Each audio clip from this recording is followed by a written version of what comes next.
Hola, buenas, ¿cómo están? Y disculpas, hey, estamos fuera de...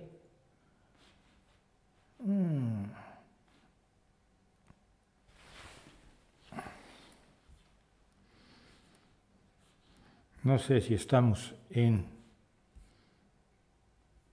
al aire o no, por lo tanto voy a tener que volver a reiniciar esto. Disculpen ustedes, un segundo. Si están viendo esto,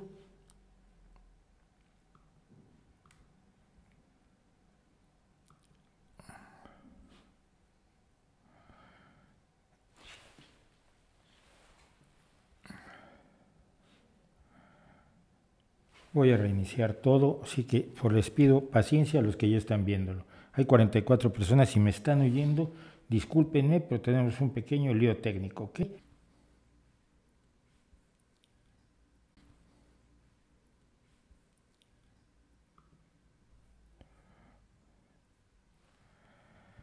Bien, no sé, ahora sí necesito que me digan a través del chat. Si se ve, ya me ven, ya estoy en, en sus pantallas porque tuvimos un pequeño problemilla técnico. Y estoy aquí media hora antes preparando todo para que no pase esto y entonces pues pasa.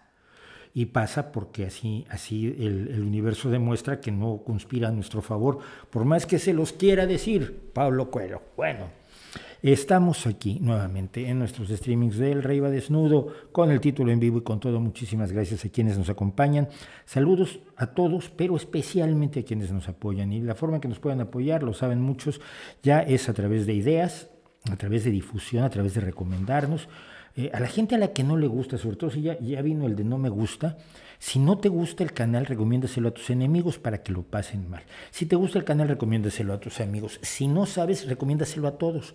Entonces ya te explicarán ellos si es bueno o es malo. La idea es que nos recomienden, que nos apoyen, que difundan, que den me gusta a los videos que les gusta, lógicamente, no a todos, que se suscriban, a los que no están suscritos, por favor, suscríbanse y denle a las notificaciones y así les avisarán cada vez que publicamos algo. Últimamente estamos publicando mucho, pero los que vienen al streaming, los que ven el streaming, pues no tienen que ver los cortes del streaming que publicamos a lo largo de la semana, que hay algunos que dicen, es que me agobian mucho. Bueno, pues entonces ve nada más el streaming y así no hay cortes todos los días. Seguimos tratando de publicar todos los martes nuestros videos temáticos, que siguen siendo la columna vertebral del canal, por muy divertido que sea el streaming, por muy entretenido que sea. Y estamos tratando de publicar todos los martes. Tenemos conversaciones pendientes, tenemos temas pendientes, así que por ahí seguimos. Quienes nos quieran apoyar, por supuesto, pueden hacerlo y se los vamos a agradecer muchísimo a través de Patreon, a través de PayPal, a través de GoFundMe. Patreon es ofrece la posibilidad de dar una aportación mensual. PayPal es una aportación por una sola vez, igual que GoFundMe e igual que el chat del que están algunos de ustedes hablando, y que podrían utilizar para darnos una pequeña propina. A quien me pide esto rápido, Brudos, no, podría poner un link al canal de Twitch. Un link no puedo, pero puedo decirte que si buscas Maunok, el canal se llama Mau, como de Mauricio, y Noc, como de nocturno, Maunok todo seguido, y ahí estamos en este momento supuestamente transmitiendo en Twitch. Todavía no controlo Twitch del todo, me perdonarán quienes nos quieran ver por allí.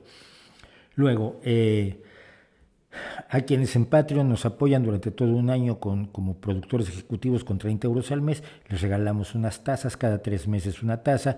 Al año tienen la colección completa de las 4 tazas con diseños exclusivos para Patreon, que no las vamos a vender nunca, total, tampoco vendemos tanto, pero de las pocas cosas que vendemos, ninguna va a ser las tazas exclusivas de Patreon. Creo que es justo que darles algo que no es más que un agradecimiento menor. A mí no me gusta mucho la idea de los premios a los que te siguen. Si me sigues te voy a dar tal cosa. Entonces, ¿me sigues por el premio o me sigues porque te interesa lo que digo o quieres pelearte conmigo? Hay gente que nada más vive para eso, en fin. Pero esto de ofrecer premios a mí cada vez me gusta menos, aunque sigo dando, por supuesto, libros a quienes entran como nuestros colaboradores, nuestros Patreons en Patreon. Y también aquí abajo tenemos pues nuestra tienda de camisetas, que Las camisetas son preciosas, la tienda es malísima porque se vende muy poco, pero siempre las pueden comprar. La fábrica, la razón por la que se eligió esto es, aparte que es la que tiene YouTube, es que tiene fábrica en Europa y en Estados Unidos. Y entonces puede mandar a Europa y a Estados Unidos y América Latina a precios más baratos que si estuviera situado en Alemania y lo quieres recibir en Cochabamba, pues evidentemente te va a salir carísimo el chiste. Así es un poco más barato. Ya que Brudos no encontró el canal de Twitch, a ver si nos dice qué tal se está viendo en Twitch, porque yo no tengo, bueno, además en Twitch no me ve absolutamente nadie. Hasta la fecha tenemos un récord absoluto de 0 personas en cada streaming. Luego a lo largo de la semana ya nos ven 10 o 20 personas. Pero bueno, poco a poco vamos con eso. Hoy voy fundamentalmente a hacer preguntas y respuestas, pero quiero tocar un tema que me llamó muchísimo la atención la semana pasada.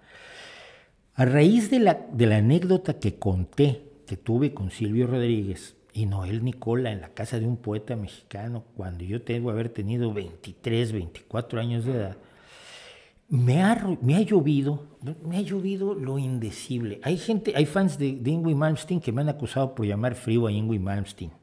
Me parece frío, ¿qué quieres? Es un brillante guitarrista, me encanta escucharlo. De hecho, con la orquesta japonesa con la que grabó una serie de cosas, me encanta ver sus vídeos, pero lo sigo sintiendo un tío enormemente frío junto a un guitarrista como Buddy Guy. A lo mejor me equivoco. Bueno, pues perdóname, pero no se trate que me insulten en los comentarios. Es que es una cosa impresionante. Luego, otro se enfureció muchísimo porque dije que tenía desarrollos armónicos que me parecían innecesarios y alambicados, o innecesariamente alambicados, que yo creo que hay cosas armónicas extremadamente complejas que son maravillosas y fantásticas, pero que a veces cuando estás solamente demostrando lo mucho que sabes, pues resultas un poco pesado al público. Es mi idea, a lo mejor me equivoco, pero estamos hablando de música y la música es fundamentalmente subjetiva. Los desarrollos armónicos que puedas tú considerar que son maravillosos, yo puedo considerar que no me gustan y viceversa. Ha habido quien me acusaba de no saber nada de música, que soy un imbécil, y hubo alguien en particular, alguien que estaba muy, muy enfermo, que hizo una cosa como en siete capítulos diciendo que soy lo peor del universo y que no era cierta mi anécdota, y porque decía yo cosas como que me gustaba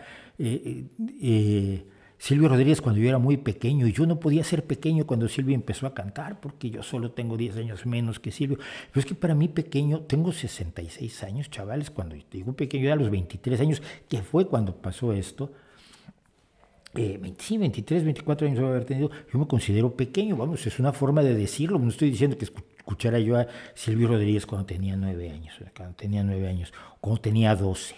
Cuando tenía 12 compré, con el primer dinero que me gané en la vida, me compré Sgt. Pepper's, que acababa de salir en 1967.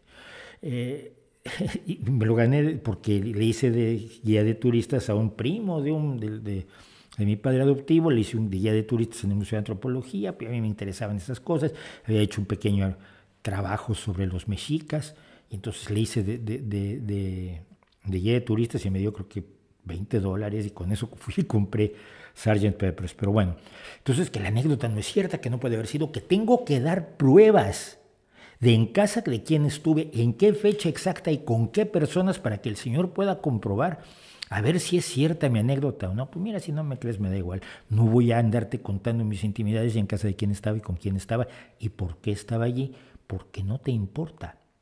Lo siento. Es fácil, es difícil decirlo así, pero así es. Pero vamos, lo que ha pasado es algo que yo creo que debería ser enormemente infantil y que no lo es, y que es la aparición el surgimiento, además con la virulencia propia del asunto, de los purismos artísticos. A ti te tiene que gustar Silvio porque te gusta Pablo. No es cierto que Silvio solo hiciera panfleto, hizo otras canciones. Sí, hizo otras canciones, muchísimas, pero no me gustan, y en aquel momento me parecía muy panfletario. No es cierto. ¿Y por qué te burlas de Gabino Palomares? Porque me caía mal. ¿Qué? No puedo. ¿Tienen que gustarme toda la gente que te gusta musicalmente? No. Pero esto nos pasa cuando somos muy jóvenes. Vivimos las militancias artísticas. Mira, yo en un momento dado milité enormemente en la música folclórica y canto nuevo. Yo escribía cositas de canto nuevo y musicalicé algunos poemas de poetas mexicanos. y cantaba yo cosas así de tremenda revolucionariedad, como incluso lo comenté en mi blog, que voy a poner el enlace, en la historia de la huelga que apoyamos en la Escuela Nacional de Antropología e Historia, en la que yo salí peleado con los troscos porque bueno, me puse a ser cuestionador y eso no te lo aceptan, ¿no? No me rompieron la cara porque corría yo rápido, ahora no corro tan rápido, pero corría yo muy rápido. Se llama De Huelga, está en el blog No Que Importe y ya pondré en la descripción la historia.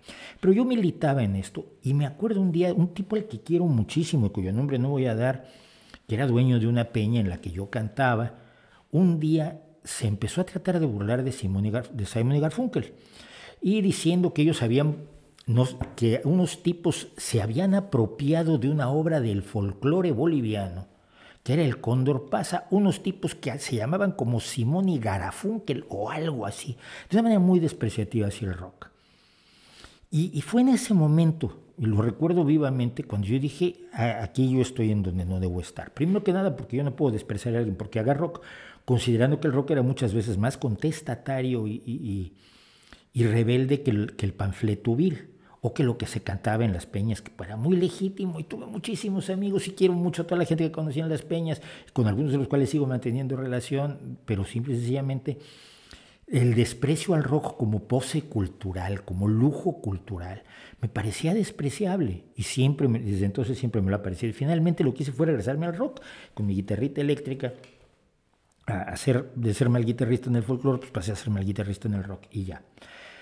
Pero yo militaba en el purismo folclórico, donde todo tenía que ser como lo hacían los verdaderos originadores del folclore. Hasta que me di cuenta que el folclore cambiaba con el tiempo y no había nada que fuera puro y las tradiciones originales de antes de que llegaran los españoles o cosas por el estilo. Que había gente que así militaba en el folclore. Luego descubrí con los años, como paréntesis enorme, que el Cóndor Pasa no tiene nada de folclórico, es parte de una zarzuela que se escribió a principios del siglo XX, que no tenía ningún instrumento tradicional, que era una zarzuela que se cantaba con voces impostadas, como todas las zarzuelas, u operetas, de un compositor clásico boliviano, por supuesto que boliviano, y que dos de los temas de esa zarzuela los juntaron en una canción que la empezaron a interpretar con instrumentos tradicionales, quena, charango, bombo, arpa, guitarra, etc.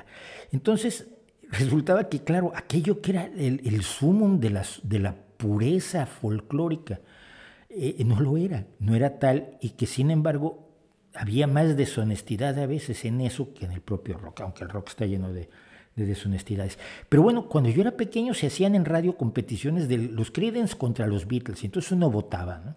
No, es que quiero oír una canción de los Beatles, no, yo quiero oír la de los Creedence. Y en cada corte entre canción y canción, el que tenía más votos pues era el que ponía la siguiente canción. Era muy bobo. Mis tíos me gritaban porque me interesaba el rock y no me interesaba la música clásica. Pero luego yo les decía, bueno, pero es que sí me gusta la música clásica. Uno de los discos que yo tenía, de los poquitos discos de vinilo que había en mi casa, y ya lo he contado en otro momento, era el doble concierto para violín de Johann Sebastian Bach. Me sigue pareciendo precioso, me lo sé casi compás por compás, y lo tocaban David e Igor Oistrakh, padre e hijo, dos grandes violinistas.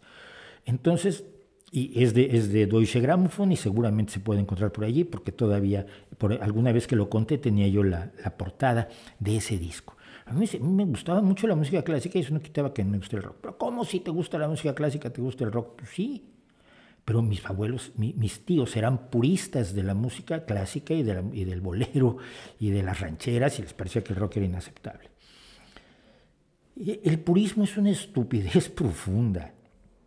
Y quienes lo han ejercido diciéndome que me tendría que gustar tal o cual cosa, o que no sé nada de música porque no me gusta lo que les gusta a ellos, o porque me gustan ciertas cosas que a ellos no les gustan, no sé qué sé yo, la música medieval, el folclore irlandés, la níquel-harpa escandinava, qué sé yo, las cosas que me gustan está mal porque la pureza musical exige ciertas cosas. No, mira. No creo en la pureza musical, no creo para nada en ninguna forma de pureza artística. En la ciencia ficción milité en contra de la corriente principal. Cuando yo empecé a escribir ciencia ficción a los 12, 13, 14 años, es que teníamos que ir contra la corriente principal que despreciaba a la ciencia ficción, y es cierto, la despreciaba, y sí estábamos tratando de que una literatura que hallábamos llena de valores adquiriera una presencia en la corriente principal de la literatura y se eludiera finalmente el desprecio de literatura de segunda categoría que tenía la ciencia ficción, la fantasía, el terror, el relato policíaco, etcétera, etcétera. Militamos. Luego resultó que tampoco era tan... que no tenía tanto sentido. Quizás fue necesario en su momento, pero no tenía tanto sentido militar. De pronto la ciencia ficción era parte de la corriente principal. Y de pronto los escritores de novela policíaca son parte del canon que se estudia en las universidades y de las fuentes en las que beben los grandes escritores, como Edgar Allan Poe es una influencia de Jorge Luis Borges, por poner un ejemplo. Quizás deberíamos enseñar algo que uno aprende con los años, como tantas cosas que no debería aprender con los años, sino debería aprender tempranamente, y es que los purismos son idiotas, que no hay fronteras entre la literatura de un género y la literatura de otro. Al final me ocurrió lo siguiente: yo era supuestamente escritor de ciencia ficción. Cuando empecé a escribir otras cosas hubo gente que se enojó conmigo, porque estaba yo traicionando la pureza del género en el cual yo, tenía cierto nombre y había impulsado y había ayudado a organizar la Sociedad Mexicana de Ciencia Ficción y Fantasía, la Asociación Mexicana, que era la AMCIF, y había yo hecho el premio Calpa, que era un premio al cuento corto, otorgado votado por los propios escritores, que me dio muchísimo gusto participar en su creación. Obviamente no era nada original, estaba yo usando el mismo sistema que el premio Hugo de los Estados Unidos, etc. Pues hubo gente que se enojó conmigo. ¿Por qué estás escribiendo policíaco? ¿Por qué estás escribiendo terror? Porque me da la gana. Y al final lo que hice, uno de los últimos cuentos que escribí, que está publicado en mi libro En Más Allá No Hay Nada, es un libro que se llama Álbum Familiar, es un cuento, perdón, que se llama Álbum Familiar, que es una intriga policíaca de ciencia ficción y vampiros. Y háganse líos. No me pienso limitar en lo que escucho, no me pienso limitar en lo que leo, no me pienso limitar en lo que escribo, no me pienso limitar en las corrientes pictóricas que me gustan, que me puede gustar por igual, las ilustraciones medievales en los márgenes de los libros, a caballeros peleando con caracoles, que nunca se ha logrado entender por qué hay caballeros peleando con caracoles gigantescos, hasta el postimpresionismo o el realismo de los cómics, o porque no me gusta el arte abstracto, y lo siento, no me gusta, y hay gente que me ha matado porque no me guste. Me tiene que gustar lo que a usted le gusta, no, por eso hay arte tan diverso y por eso hay tantos gustos. Así que me la fui ganando, total que me pusieron verde y yo decía, no es normal, no es para nada normal. Dejé todo el tiempo puestas las camisetas, soy tonto, ustedes perdonen. Estoy totalmente fuera he tenido una semana difícil, esto se los cuento sin tener que contarles todas mis intimidades, pero sí, entonces todo este rollo lo solté con las camisetas pues ahí, a ver si sirve para que venda una al menos. Bueno, decía yo que no traía propiedad, no traía muchas cosas preparadas hoy, pero entonces vamos a hacer preguntas y respuestas. Tengo preguntas previas que me he saltado y entonces me las están repitiendo en el streaming, en el chat. Vamos a ver, me dicen, ¿hay think tanks conservadores que financian a los libertarianos en Argentina y otros países de América Latina? Sí, como hay think tanks populistas que financian a grupos populistas en América Latina. El problema es buscar la conspiración. Los conservadores ven muy legítimo que existe el Instituto Cato y el Instituto de la Empresa Libre y tal y cual, y ven que eso es perfectamente legítimo, están difundiendo creencias que tienen honestamente y entonces les parece muy normal, pero cuando un grupo de izquierda defiende sus ideas, hay una conspiración. Es un caso clásico de la conspiración de Soros y la sociedad abierta. Que puedo adelantar que eventualmente voy a hacer un video de George Soros, porque ya es Es tremendo, todos se acusan de que los financia Soros. Soros está financiando a la extrema derecha, a la extrema izquierda, al extremo centro, a los de izquierda light, a los de derecha light y a los que no tienen ideología. Soros financia a todo el mundo, nadie sabe para qué. No es cierto, no lo financia, pero tiene una fundación, que es la Fundación de la Sociedad Abierta, que sigue los conceptos de la sociedad abierta de Karl Popper, del filósofo, que es el filósofo de Soros. Todo el mundo tiene derecho a tener sus creencias filosóficas, sus creencias políticas, pero bueno. Entonces, lo que hacen los otros nos parece terrible y es una conspiración, pero lo que hacen los nuestros nos parece que está muy bien. Finalmente se está difundiendo una ideología en la que nosotros creemos. Y eso es un grave error. Entonces sí vamos a tener algo de Soros, que me lo preguntan a cada rato, porque además todos los que hablan de Soros como el gran conspirador que lo financia todo, nunca explican nada de Soros, ¿no? Y se agarran de las cosas más idiotas. Una vez, por poner un ejemplo, la Fundación de la Sociedad Libre había pagado a un instituto catalán donde trabajan personas que creen en la independencia de Cataluña. Les había pasado algo como 3 o 4 mil euros para hacer un pequeño proyecto. Lo siguiente que te encontrabas era: Soros financia a los independentistas catalanes. Oye, mira, no, eso lo hace la ultraderecha que le pone casa a Puigdemont, pero no lo hace Soros. Pero por cualquier pequeño enganche que encuentren hacen acusaciones así. ¿Habrá algún país de mayoría musulmana que sea una democracia entendida al estilo occidental? Porque el estilo occidental es muy amplio, ¿no? México es una democracia, Nicaragua es una democracia, Argentina es una democracia, son democracias con basurita, como diría Mafalda. Democracias con basurita sí las hay. Senegal, Mali y Burkina Faso además son países nominalmente laicos, aunque la mayoría de sus ciudadanos sean musulmanes. Túnez e Indonesia son medianamente democráticos pese a ser países islámicos que se rigen por la Sharia. Lo que pasa aquí, y de esto voy a hablar al rato, porque es otra cosa que quería tocar, aunque no lo tengo desarrollado, voy a improvisar sobre ello, es que esta idea de las democracias occidentales, si son tan distintas, yo no sé si existen las democracias occidentales, yo no sé si existe la cultura occidental que dicen algunos, pero bueno. Miguel Jaramillo me preguntó: soy de Perú, quisiera saber qué piensa de Sendero Luminoso y MRTA. Mira, durante toda mi juventud y desde mi infancia, porque yo finalmente nazco en el 55 y la Revolución Cubana es en el 59, yo nazco en plena Guerra Fría y toda mi juventud y toda mi niñez, adolescencia y juventud se desarrollan bajo el paraguas de la Guerra Fría.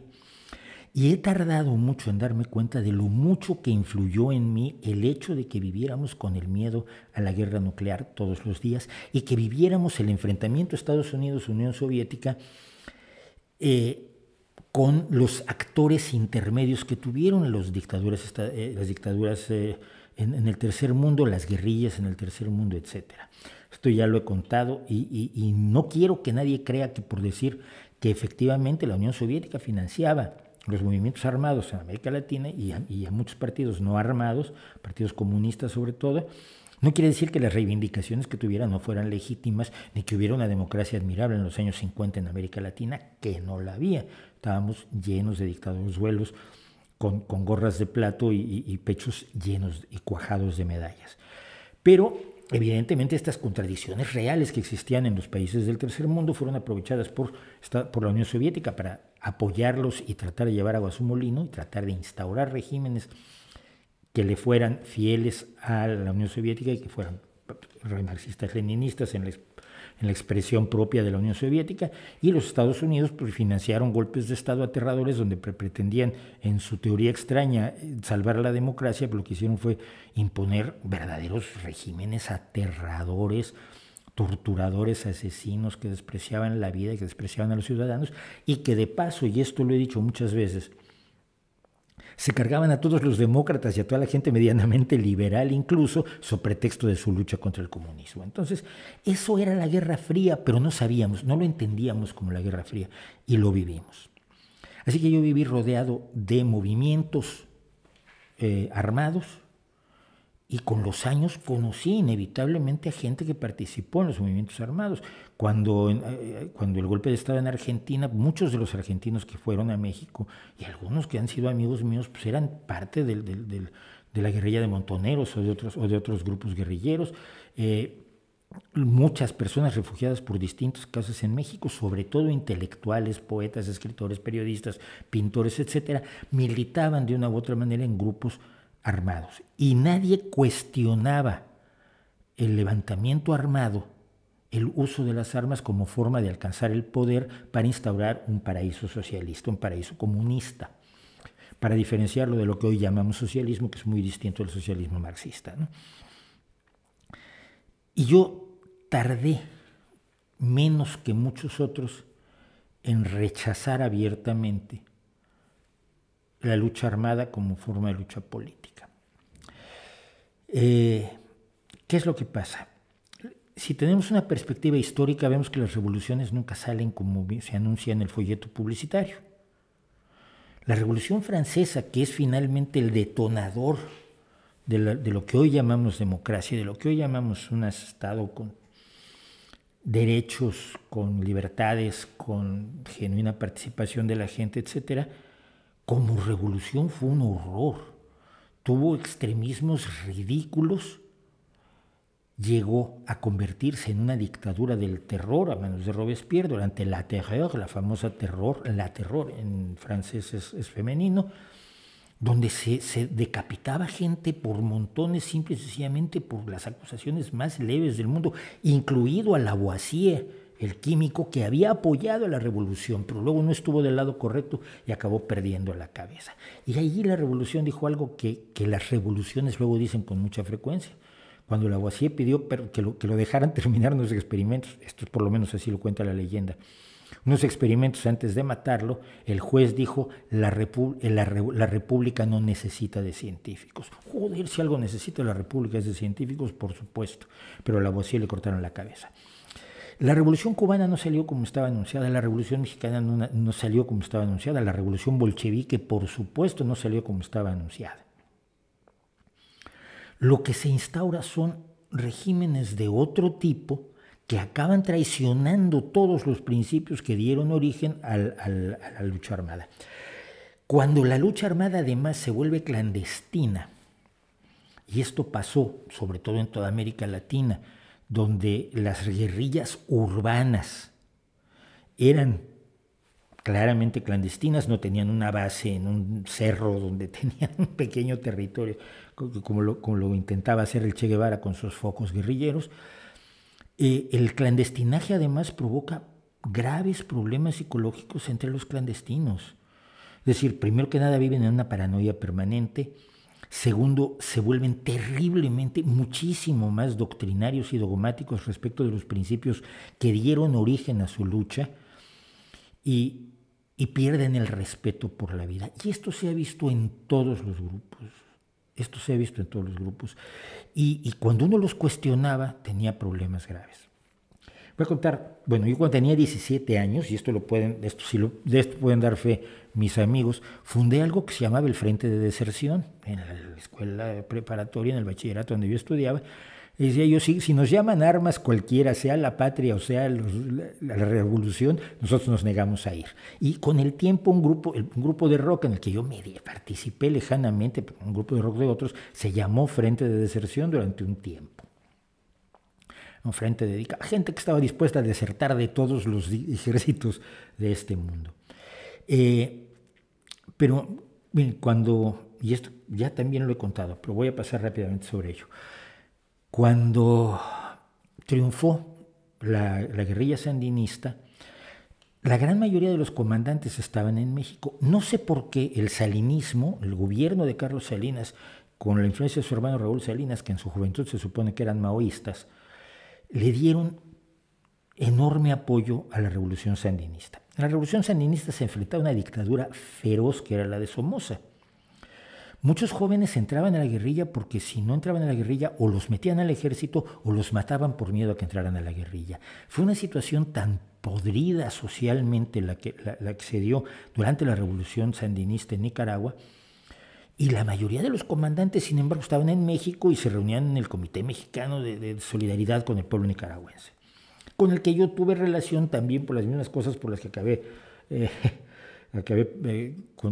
en una sala de una casa con Silvio Rodríguez haciendo cancioncitas.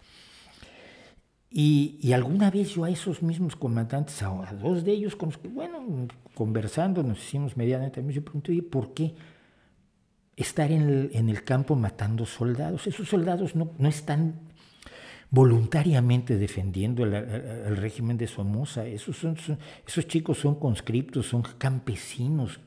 ¿Por qué matarlos? No, es que esto es para crear conciencia política. Digo, no, es que no le puedes poner el precio de vidas humanas a la conciencia política, pensé yo, ¿no? Pero ellos lo explicaban así. Ellos sentían que era perfectamente normal matar a gente en realidad inocente, aunque se les hubiera indoctrinado y usaran un arma. Eran gente que no quería defender a la dictadura, simplemente lo hacía porque no le quedaba de otra. Yo con los años me volví extremadamente crítico de todos los movimientos armados, excepto de los movimientos de resistencia. Esto es evidente. Es decir, cuando tú estás siendo atacado, tú tienes que defenderte. No soy un pacifista absoluto de esos como Gandhi, que Gandhi le escribió una carta al pueblo judío pidiendo que se entregara al holocausto, pidiendo que se dejaran matar para exhibir la maldad de los nazis. Y no, o sea, no estoy de acuerdo con eso. Creo que ese pacifismo místico de Gandhi no es aceptable por el enorme dolor que estás facilitando, ¿no? Entonces, sí creo en la resistencia, pero no creo. Entonces, para acabar respondiendo a la pregunta, ¿qué puedo pensar de Sendero Luminoso y del MRTA? Lo mismo que pienso de todos los movimientos armados. Era mejor no haberlos intentado. Yo no sé si democráticamente Nicaragua podría haber salido del somocismo sin la cantidad de muertos que dejó el somocismo y si no tendría una democracia más consolidada que la que tiene hoy, donde Daniel Ortega, que era el líder del gobierno de la revolución sandinista, es un sátrapa de cuarta categoría que está torturando gente como la torturaba Somoza y que está aferrándose al poder como se aferró la familia Somoza y que se ha corrompido hasta la médula como se corrompió la familia Somoza. ¿Era necesario el movimiento armado? ¿Era necesario el dolor, la sangre, el desgarramiento de un país que se divide en dos, que se parte en dos y que es muy difícil cerrar esas heridas? Yo creo que no.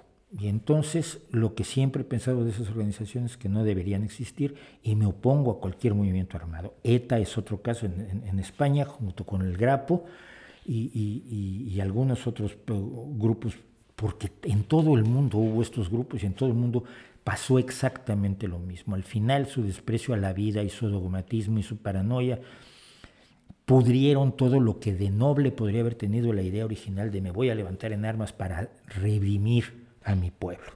No estoy de acuerdo con ellos. ¿Qué opino de Gloria Álvarez y el libertarianismo? Son dos cosas distintas. Si ella dice que es libertariana, no se lo creo, porque no lo es. Ella es una marxista de derecha y pongo luego en la descripción mi vídeo sobre marxistas de derecha. Es decir, ¿qué quiere decir que es un marxista de derecha? Es alguien de derecha que cree que toda la izquierda es marxista, que todos los socialistas son marxistas y por lo tanto su única crítica a los socialistas es la crítica que se le puede hacer al marxismo. Es una crítica que yo puedo compartir en gran medida. Yo puedo compartir enormemente la crítica al marxismo y la crítica al populismo. Pero hay una izquierda democrática, hay una izquierda socialdemócrata, hay un socialismo democrático que no son marxistas, que no son populistas y que han hecho mucho bien en las sociedades donde han tenido oportunidad de gobernar. De esos no quieren hablar ni Gloria Álvarez ni toda la gente de sus alrededores.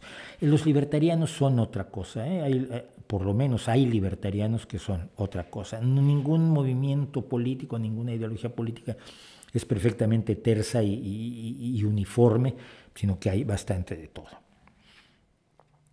¿Qué opinas de aquellos que alegan que Salvador Allende quería convertir a Chile en Cuba y que Pinochet fue un salvador? Pues alegaría que no. Alegaría que Pinochet no fue un salvador. El programa de Salvador Allende, el programa de la Unidad Popular, sí era claramente comunista. Sí. Pero claramente. Y la gente votó por él. No era equivalente al bolchevismo, pero tenía rasgos claramente marxistas. Salvador Allende era un marxista y tenía el apoyo de Cuba. Y sin embargo, el problema es que venía un referéndum, esto siempre se le olvida a la gente cuando cuenta esa historia, venía un referéndum en Chile que podía ganar Allende. Es decir, pese a lo que estaba haciendo, podía ganar el referéndum a nivel popular. Y esa es una de las razones por las que se da el golpe de Estado cuando se da. Pinochet no es un salvador. Pinochet es un sanguinario, una bestia sanguinaria que cometió atrocidades indignas de nada que se llame humano. Y vuelvo a preguntar lo mismo que preguntaba antes. ¿No habría sido mejor el destino de Chile si Salvador Allende finalmente es derrotado democráticamente y se mantiene una democracia consolidada que Chile tenía hasta la llegada de Salvador Allende al poder? Chile había sido un espacio de democracia claramente consolidada y respetada y respetable. ¿No habría sido mejor derrotar electoralmente a Allende y Chile tendría una democracia y no tendría este desgarro que provocó el golpe de Estado, que fue un golpe de Estado contra un gobierno legítimamente constituido? Como en España fue un golpe de Estado el de Franco contra un gobierno legítimamente constituido, votado en las urnas por la ciudadanía.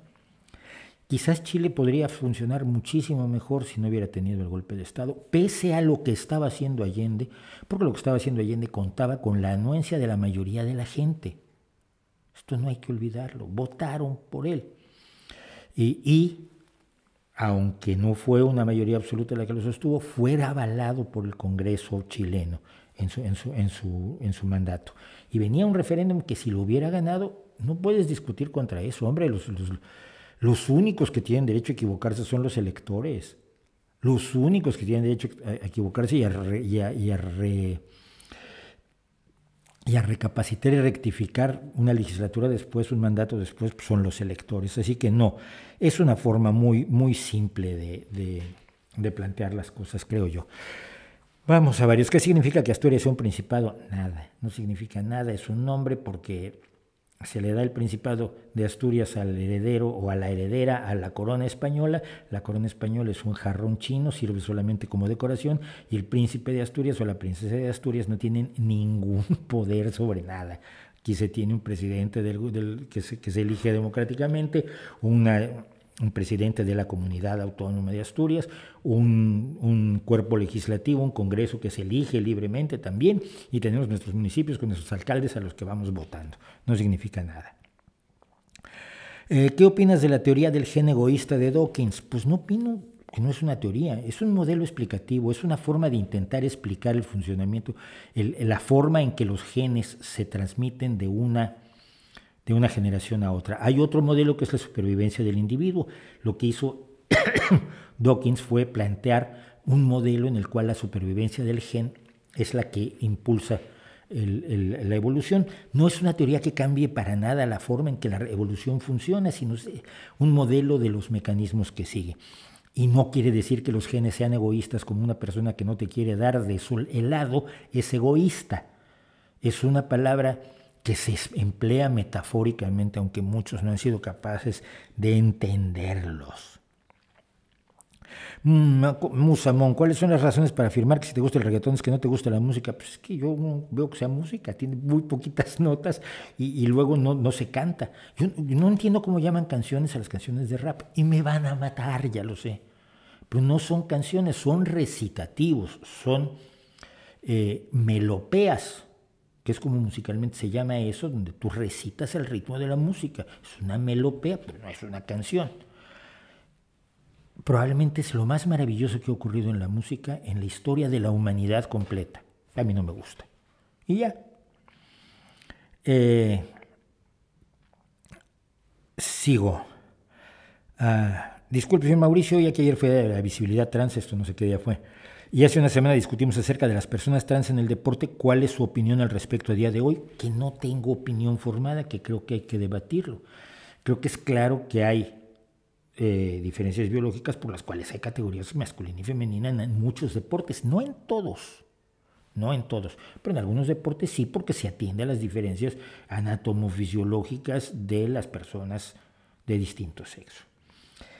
Sin embargo, hay criterios que tiene el Comité Olímpico Internacional que son no tanto genéticos como hormonales. Es decir, que tú para ser una persona trans, una mujer trans que compite en deportes femeninos, tienes que tener ciertos niveles de testosterona, y para ser un hombre trans que participa en ciertos deportes masculinos, tienes que tener cierto nivel de estrógenos. Yo no sé cuál es correcto, yo creo que es enormemente difícil, y lo que me parece inaceptable es que se haya establecido un dogma y que tengas que ajustarte a ese dogma sin que haya un debate en el que intervengan los distintos aspectos y los distintos argumentos de distintas personas, sin por ello quitarle derechos a la gente que tiene los mismos derechos que tiene todo el mundo y que debe tener esos derechos independientemente de su estado, de cómo se siente, de cómo vive su vida, su sexualidad, su identidad, su género, cómo se mira al espejo y qué quiere ver cuando se mira al espejo y qué siente que ve cuando se mira, todo lo cual es absolutamente legítimo y de ninguna manera se debe utilizar en contra de esas personas. Pero luego yo veo que sus más feroces defensores no son trans. Eso también lo veo a veces como un detalle al margen. Por supuesto, muchos trans se defienden y defienden este tipo de ideas de que no se puede debatir ciertos elementos, y me parece que no, creo que todo se debe debatir todavía. Adrián Montesinos, ¿qué opina de los agnósticos? Pues que les vaya bien. Yo creo que son ateos que no se atreven a decirlo. A ver, esto ya lo dije en alguna otra ocasión, en un largo vídeo que hice sobre agnosticismo y ateísmo. Tengo que ir apuntando luego qué vídeos, no, o escríbanme, díganme qué vídeos dije que iba a poner. Luego se me olvida poner los vídeos que digo en la descripción del streaming. Pero miren, el agnosticismo es una posición filosófica razonable. Yo no puedo demostrar que Dios no existe, pero nadie puede demostrar que existe.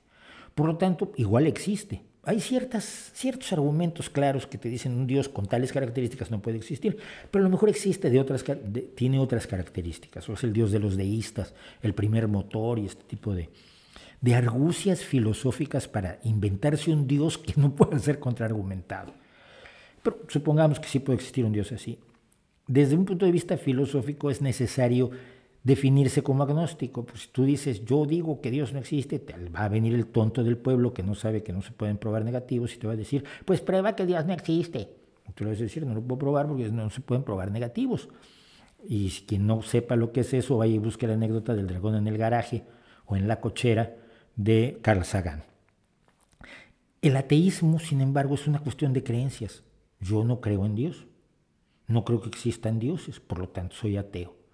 Yo vivo mi vida sin considerar la existencia de dioses como un elemento de mi existencia. No pienso en Dios, no estoy buscando la aprobación de Dios, no pienso en la vida después de la vida, no creo que las fantasías que me contaron de niño durante toda mi vida en mi familia, que era fervientemente católica, y que me llevó a ser bautizado y confirmado y a hacer la primera comunión y a irme de excursión con el Opus Dei y demás. No creo en nada de eso influye en mi vida cotidiana. La idea de Dios es tan ajena a mí como estar pensando en los unicornios o en los dragones. Entonces, creo que no es al mismo tiempo, se puede definir filosóficamente como agnóstico simplemente para quitarse de encima a los tontos del pueblo, pero en la práctica vive como un ateo, vive como alguien que no cree que existan dioses, que no acepta en su forma, en su cosmovisión, la idea de la existencia de un Dios. Esa es la diferencia entre ateos y agnósticos, y es lo que ha generado muchísimos problemas, porque a los agnósticos no les gusta uno que les diga que finalmente se comportan como ateos. Finalmente viven su vida de una manera atea porque no la viven teísticamente, no la viven pensando en Dios, no la viven pensando en las enseñanzas del libro sagrado al que se adscriba alguna religión, cualquiera de ellos. Me da igual el Bhagavad Gita, Dios mío, que el Popol Vuh, por mencionar dos que no están dentro de los tres grandes monoteísmos de los señores de la guerra del desierto, porque no son otra cosa el judaísmo, el islam y el cristianismo. Guillón Pradón me pregunta, ¿por qué se sigue hablando de techo de cristal en España cuando las leyes establecidas muestran lo contrario? Qué buena pregunta, vamos a entrar en ella.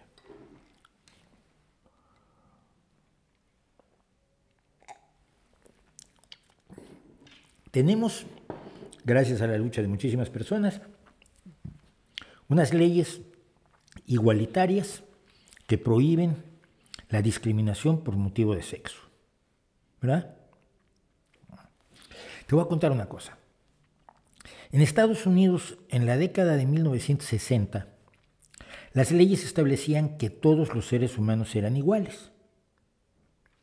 No decía que las personas de ascendencia africana y tez oscura fueran inferiores. No lo decían las leyes en Estados Unidos, esto ya no lo decían. La práctica era la segregación porque les parecía razonable. La práctica era que cuando 5 blancos mataban a un negro y lo linchaban, no les iba tan mal como a 5 negros que mataron a un blanco, que creo que no se dio por el miedo que les podía dar, ¿no? Porque si 5 blancos violaban a una mujer negra, no les pasaba nada, pero si 5 negros violaban a una mujer blanca, probablemente no llegaban a juicio, pues los mataban antes. Bastaba que fueran acusados. Y esto siguió ocurriendo hasta que un grupo de chicos negros, un latino y un árabe, me parece, fueron acusados de una violación en Central Park, y Donald Trump pagaba dinero al New York Times para sacar unos anuncios de este tamaño diciendo que eran culpables y que pedía la pena de muerte para ellos. Y con los años se demostró que ellos, después de pasar creo que 14 años en la cárcel, se demostró que eran inocentes de esa violación. Las leyes son una cosa, las leyes son un punto de partida, no son un punto de llegada. Hacer efectivas las leyes es una lucha constante. En España y en muchos países se considera que hay derecho a la vivienda, por ejemplo.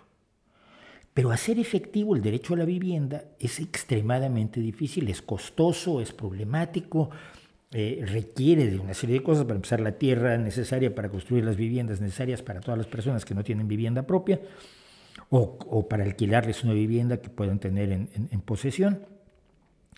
En fin, que la ley está allí, pero hacerla efectiva es una lucha de todos los días. Hay una ley que dice que hay un derecho a la libre expresión, pero luego hay que pelear todos los días por la libre expresión. Hay un derecho al libre movimiento, pero hay que pelear todos los días por un derecho al libre movimiento cuando se ponen barreras fronterizas de todo tipo, o barreras de algún otro tipo.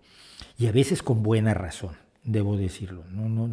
No puedes entrar a cualquier país en las condiciones que quieras, en el momento que quieras. Por ejemplo, si tienes determinadas enfermedades, pues porque no se te permite. Por eso te piden que te vacunes antes de entrar a ciertos países, y si no, no entras. Es decir, primero que nada, ningún derecho es obviamente absoluto, pero sobre todo los derechos no se hacen efectivos con el solo hecho de que los consiguen en las leyes.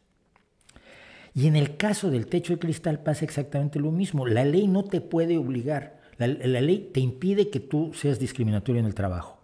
Pero a la hora de evaluar a varios candidatos para un trabajo, en muchos casos en ciertos grupos, o en ciertas empresas, etcétera, se va a favorecer al hombre.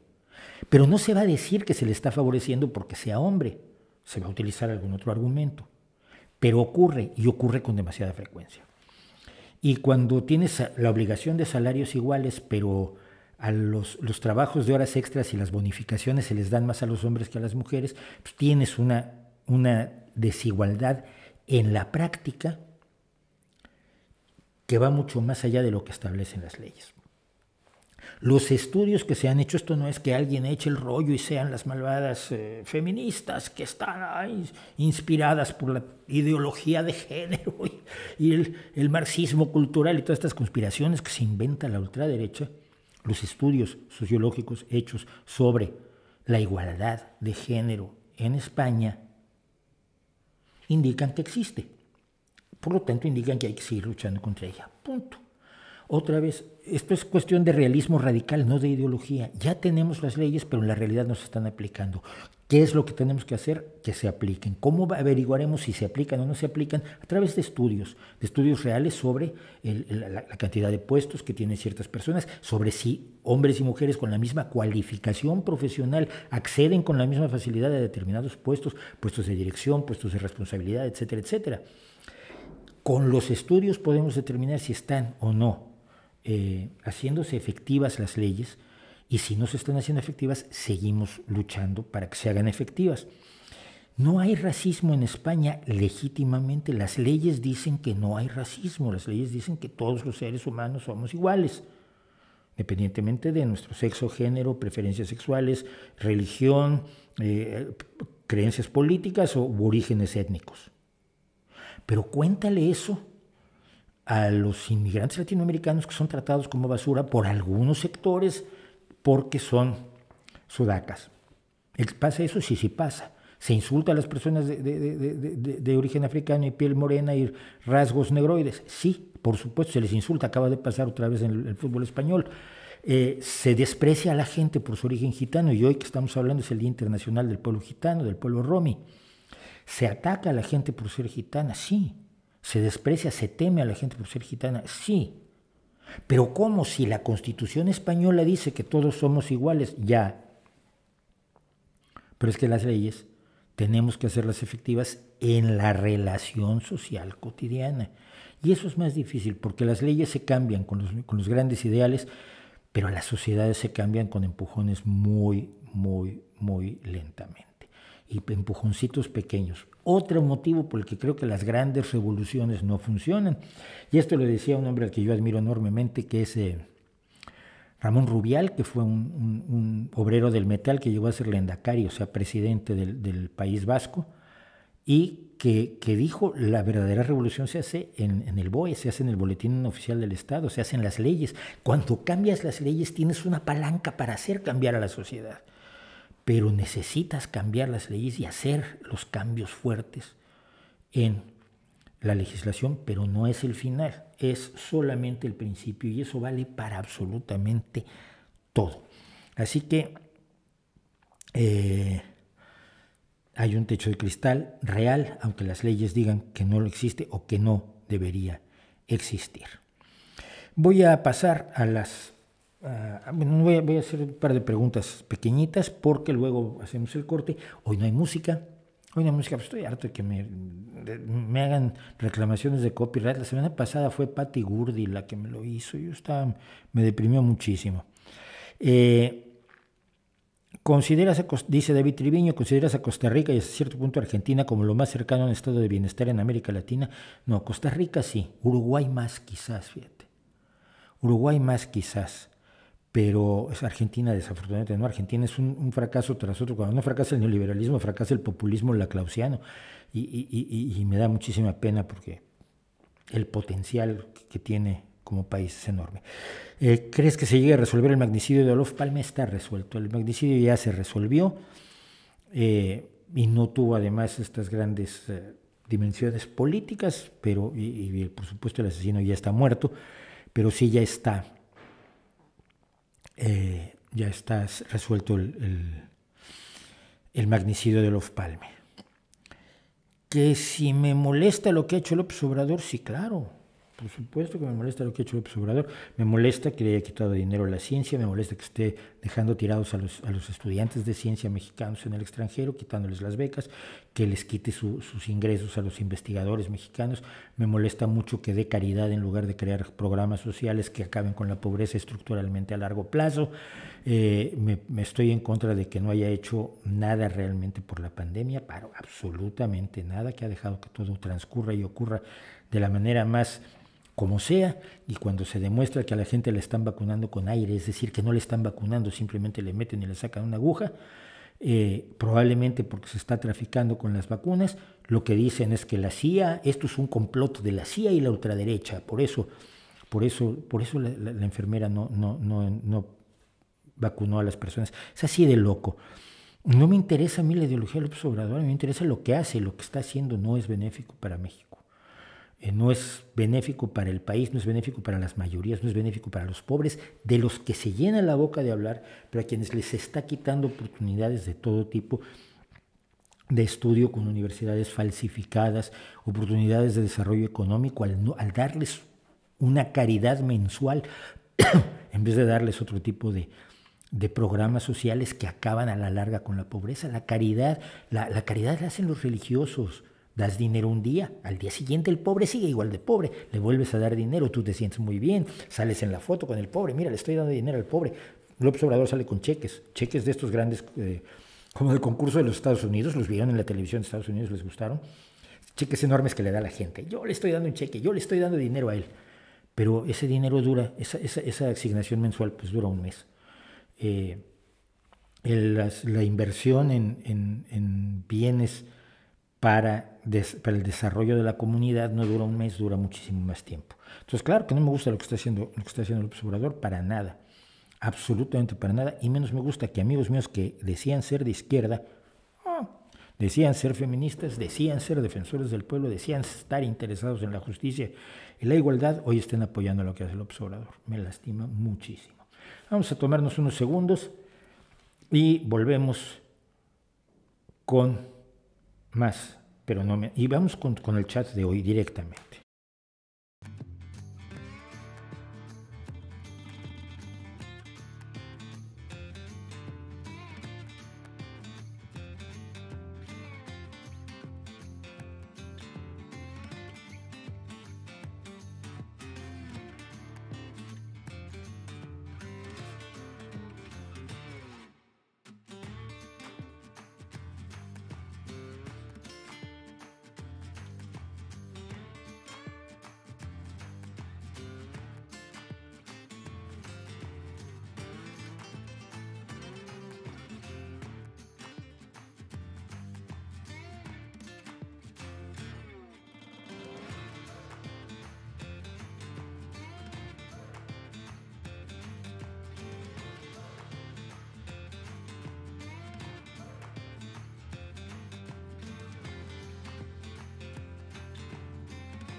Ya estamos de regreso. Todavía no me recupero de que tan bonito rollo que me eché sobre la música y estuvo todo el tiempo la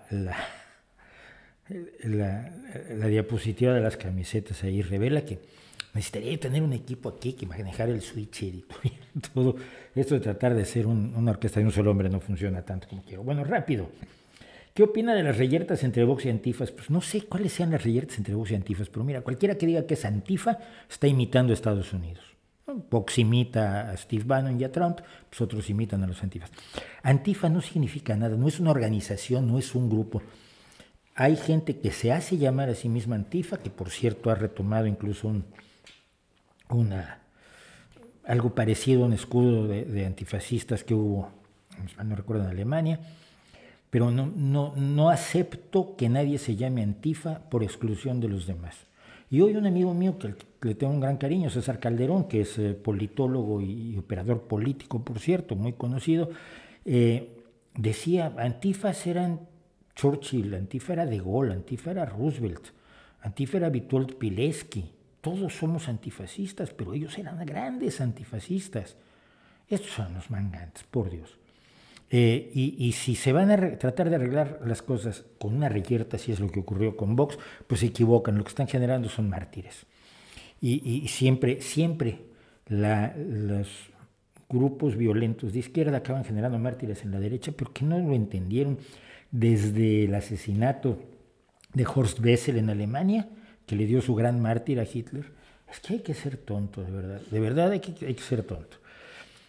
¿Qué opina de que un hombre de 40, 50 años esté en relación con una mujer de 20 y tantos? Hoy en día muchos dicen que esto es malo y hasta lo llaman pedofilia. Bueno, no pedofilia, no, por supuesto. A ver, si no hay una relación de poder, está bien. Si ella funciona con absoluta libertad para hacer su relación, nadie tiene por qué meterse. El problema que a veces ocurre es que la diferencia de edad implica también una diferencia de autoridad, de poder, donde hay cierta capacidad coercitiva por parte del hombre. Si es su jefe, por supuesto puede haber una relación muy legítima entre un jefe y una empleada, y el jefe siendo mayor y ella siendo menor, ella siendo mucho más joven, pero lo importante es que no se ejerza una autoridad ilegítima, una capacidad de coerción, el profesor y la alumna, el rico y la pobre, el terapeuta y la paciente, por ejemplo, o el médico y la paciente. Estos elementos hacen que haya una inequidad, un desequilibrio entre las dos personas que participan en una relación. Y en una relación ambas personas deben estar al mismo nivel de todo, en poder, en autoridad, en capacidad de actuar autónomamente. Si los dos tienen capacidad de actuar autónomamente, a mí no me parece mal. ¿Crees que a Iglesias le está saliendo bien la jugada de irse a Madrid y volver al populismo? Parece que podemos estar remontando en las encuestas.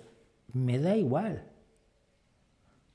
Yo estoy encantado que esté fuera del gobierno. Ha demostrado lo que siempre dije yo, que cuando haces ese tipo de oposición no sirves para gobernar. Tú estás cómodo en la oposición diciendo todo lo que está mal, pero el día que te ponen en el timón y tienes que arreglar las cosas y te das cuenta de que estar en el gobierno no es tener el poder absoluto que tú le atribuías a todos los que gobernaron antes que tú, pues sales huyendo. Lo de Iglesias ha sido una huida hacia adelante y ya. Ya reinicié todo. Estoy al principio de esto.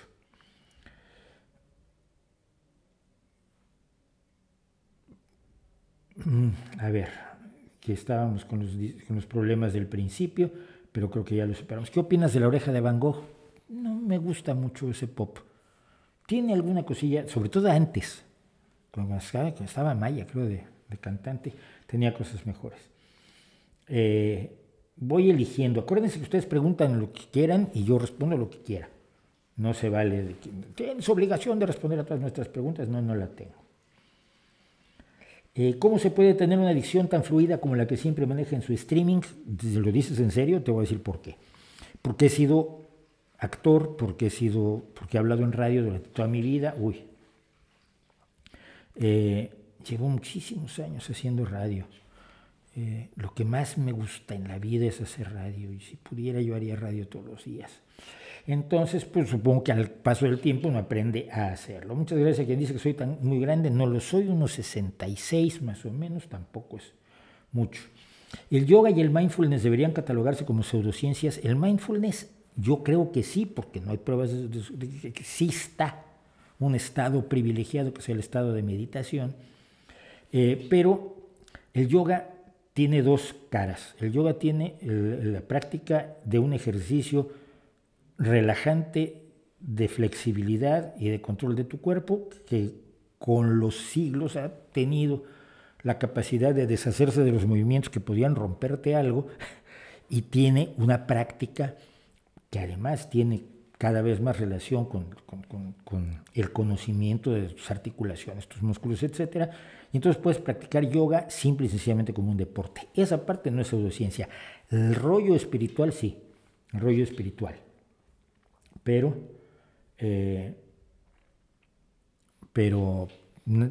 eso, pero no, yo creo que se puede hacer yoga muy legítimamente.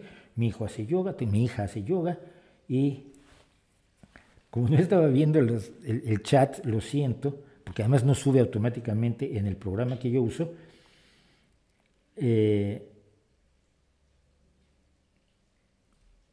Perdón. Pues tuve las camisetas, les ofrezco una disco. Me dice, si haces vídeos del blog, no que importe, me da un poco de flojera leerlos. Por favor, es más fácil leerlos que oírme, es más rápido. Pero bueno, algunas cosas ya he hecho. Por ejemplo, el de Osho, no, ese no era de no que importe, sino del retorno de los charlatanes. Perdón, perdón, el Cóndor Pasa es de un compositor peruano, de Daniel Alomía Robles, es cierto. Yo dije boliviano, porque además luego uno comete esa confusión mucho y insulta tanto a peruanos como a bolivianos. Yo tengo grandes amigos peruanos, por cierto, como la reina por allí, y grandes amigos bolivianos, un dibujante que era un gran dibujante que acabó dibujando para revistas estadounidenses, que pasó por México. ¿Cuál es la diferencia entre un productor y un productor ejecutivo? El productor ejecutivo no decide directo. El productor ejecutivo decide las cosas a nivel grueso y el productor es el que revisa las cuentas y que manda a comprar las cosas y ve que no se gaste demasiado. El productor está directamente involucrado en todos los aspectos de todo lo que se compra y se consume para una producción. El productor ejecutivo no. El productor ejecutivo tira líneas generales y pone dinero generalmente. ¿Qué te recomiendo para ser un buen escritor? Muy fácil, es lo más fácil del mundo. Escribe todo el tiempo y vive. No puedes escribir de lo que no vives, o no puedes escribir si no has vivido mucho. Entonces vive cosas, luego escribe sobre lo que vives. Decían que un escritor se hace con horas sentado frente a la página en blanco, frente al teclado, como te gusta escribir, pero un escritor se hace escribiendo, no estudiando teoría. Hay que estudiar teoría y es conveniente ir a los talleres de literatura y demás, pero los talleres de literatura hay que escribir mucho, e ir siempre con trabajo a los talleres literarios. No hay otra cosa. John Walk, no te borré ningún comentario, no.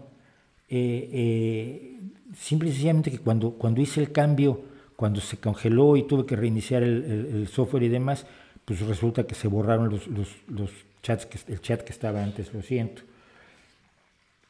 Solo deja los comentarios que le convienen. No, ni los estoy revisando, pero tú crees, ¿ves cómo estoy hablando? ¿Crees que además tengo un segundo yo que está aquí viendo el chat y borrando cosas? No, hombre, me da igual. Ya hablé de las vacunas vacías del López Obrador. Bloqueo las críticas. Ay, sí soy mentiroso, perverso, sí soy lo peor del mundo. ¿Y qué haces tú aquí? Pírate. ¿Cómo cree que se podrá frenar el asesinato de gente que defiende el medio ambiente? Hay varios casos que han ocurrido. Mira, esto se hace simple y sencillamente haciendo que las leyes imperen efectivamente en las sociedades, y eso lo tienen que hacer los propios ciudadanos. Los ciudadanos son los que exigen que se cumplan o no las leyes, aunque tarden, aunque no sea tan rápido como quisiéramos. A ver, perdón, pero ya hablé del gobierno de Salvador Allende. ¿Qué estoy leyendo ahora? Estoy leyendo ahora un libertariano se encuentra con un oso. Es una historia de un pueblo que se hizo libertariano en Estados Unidos. Fueron los libertarianos y tomaron un pueblo y parece que les fue muy mal con los osos. No lo tengo muy claro. Y estoy leyendo un libro de Ha-Joon Chang, precisamente de economía, sobre introducción a la economía, porque creo que me falta saber de economía, como a todos nos falta saber de economía. Sobre eso viene, por cierto, una conversación pronto. Pobrecito Chotrolo Risa, que estaba sufriendo mucho viéndome. No, hombre, vete y no vuelvas, por favor. Algún filósofo que recomiendo le guste, me gusta mucho Bertrand Russell, pero porque es más matemático que filósofo. Pero yo sí recomendaría mucho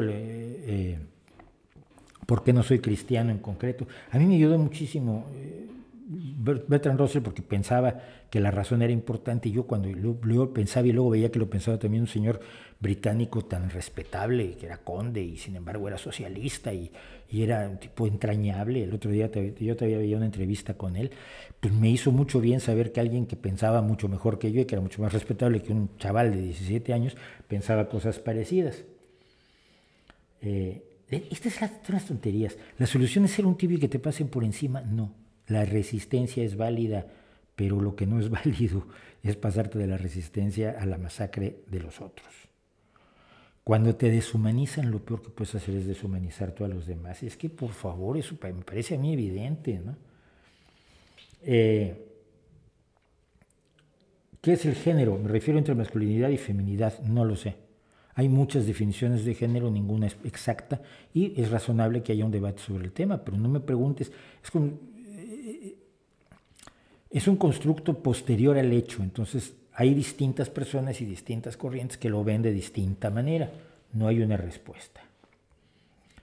¿Qué más? Te veo desde Nicaragua, donde Ortega manda a matar campesinos y censura medios de comunicación. Es que es aterrador, de verdad, es aterrador. Gloria Álvarez no es de derecha, no es de derecha, no, qué va. 5 libros de divulgación que puedes recomendar, pues no sé.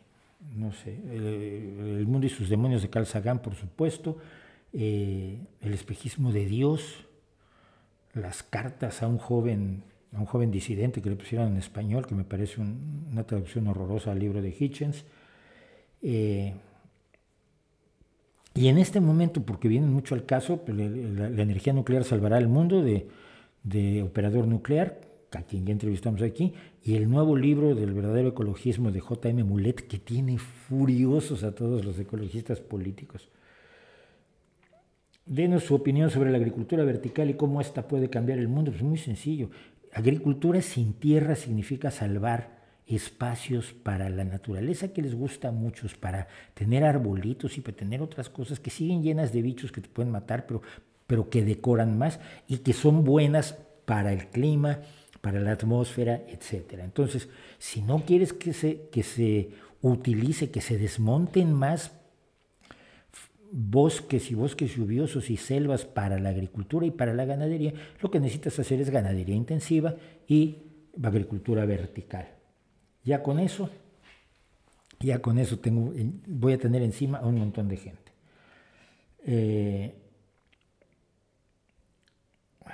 A ver. Pues mira, yo no sabía esto que dice Miguel Navarro, lo voy a poner en pantalla. Dice: en el libro Why Civil Resistance Works se analiza, que quiere decir por qué funciona la resistencia civil, se analizan las luchas armadas del siglo XX y se concluye que son un fracaso. En cambio, la organización y la resistencia civil es un éxito en cumplir objetivos. Sí, yo estoy de acuerdo. Y es lo que también he dicho respecto del cambio legislativo. Cuando tú como Partido Socialista llegas a un gobierno y estableces la sanidad pública, es muy difícil que el gobierno de derecha que viene después de ti la quite. La puede atacar, la puede reducir, la puede tratar de disminuirla, que es lo que hace el PP con la sanidad pública y la sanidad privada, por ejemplo, en Madrid actualmente.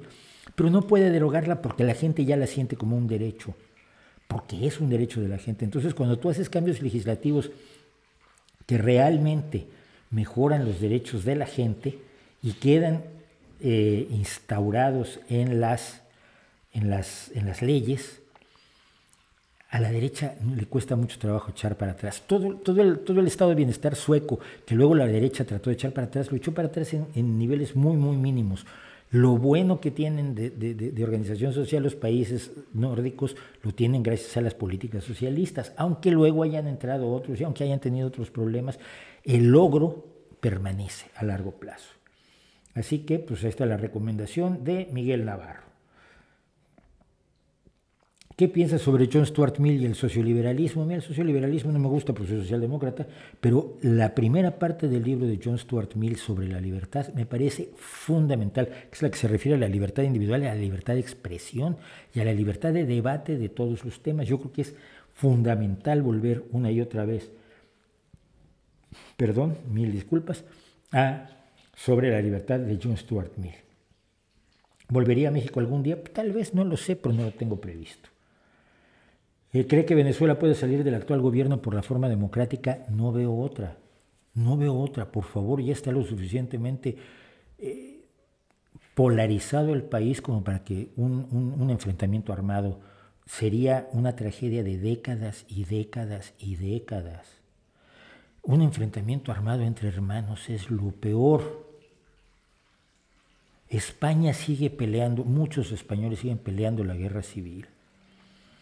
Y la labor para acabar con un enfrentamiento así es difícil, es cansada, es dura.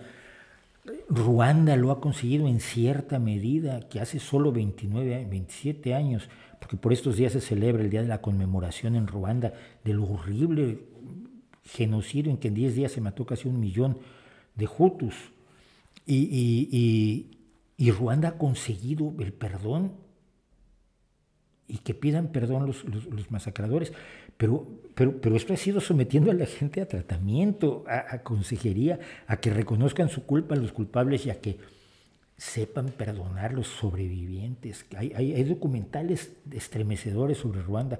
Ruanda ha conseguido de alguna manera cerrar las cicatrices, pero poco antes de la 27 celebración del Día de la Conmemoración, el día que comenzó la terrible masacre de 1995 en Ruanda, la Oficina de Investigación de Crímenes en Ruanda le estaba recordando a la gente de los delitos del genocidio. Los delitos del genocidio son la negación del genocidio, la minimización del genocidio, el ataque a las víctimas, el desprecio a las víctimas, y les recordaba a todos porque, sobre todo en las redes, aumentan los delitos sobre el genocidio cuando se acerca el día de la conmemoración. Porque ninguna cicatrización de una sociedad así es absolutamente total, nunca. Y el odio permanece. Ruanda ha hecho una cosa maravillosa, yo por eso sigo el proceso de Ruanda porque me parece interesantísimo, pero si Venezuela no consigue una solución democrática, que es lo que hemos querido todos, empezando por la socialdemocracia europea que ha apoyado las elecciones libres y ha apoyado a la asamblea electa legítimamente en contra de la constitucional que se inventó Maduro, etcétera. Lo que estamos tratando de favorecer todos es una salida democrática para Venezuela, porque cualquier otra cosa no es aceptable y es terrible. Mauricio, ¿no has pensado en subir tus sesiones a Spotify como podcast? Sí, pero no tengo tiempo, entonces no lo hago. Porque hay que hacer un montón de cosas, extraer el audio, luego de extraer el audio lo tienes que editar un poco, luego lo tienes que pasar por comprimir y más o menos dejarlo que sea un poquito más presentable que lo que sale desde YouTube. Luego tienes que ponerlo y hacerlo así, poner palabras clave que no pongo ni siquiera en los vídeos. Entonces, pues no tengo tiempo, lo siento muchísimo. A ver. Pienso que deberían eliminarse las categorías de sexo en los deportes. Bueno, es una forma de verlo. Si me voy a decir esto, cualquier campeón estudiantil hombre tiene los récords que, por ejemplo, en velocidad tienen las campeonas olímpicas. Si pones a competir en 100 metros, en 200 metros, en 500 metros a hombres contra mujeres, nunca vas a tener campeonas. Adiós, se acabó.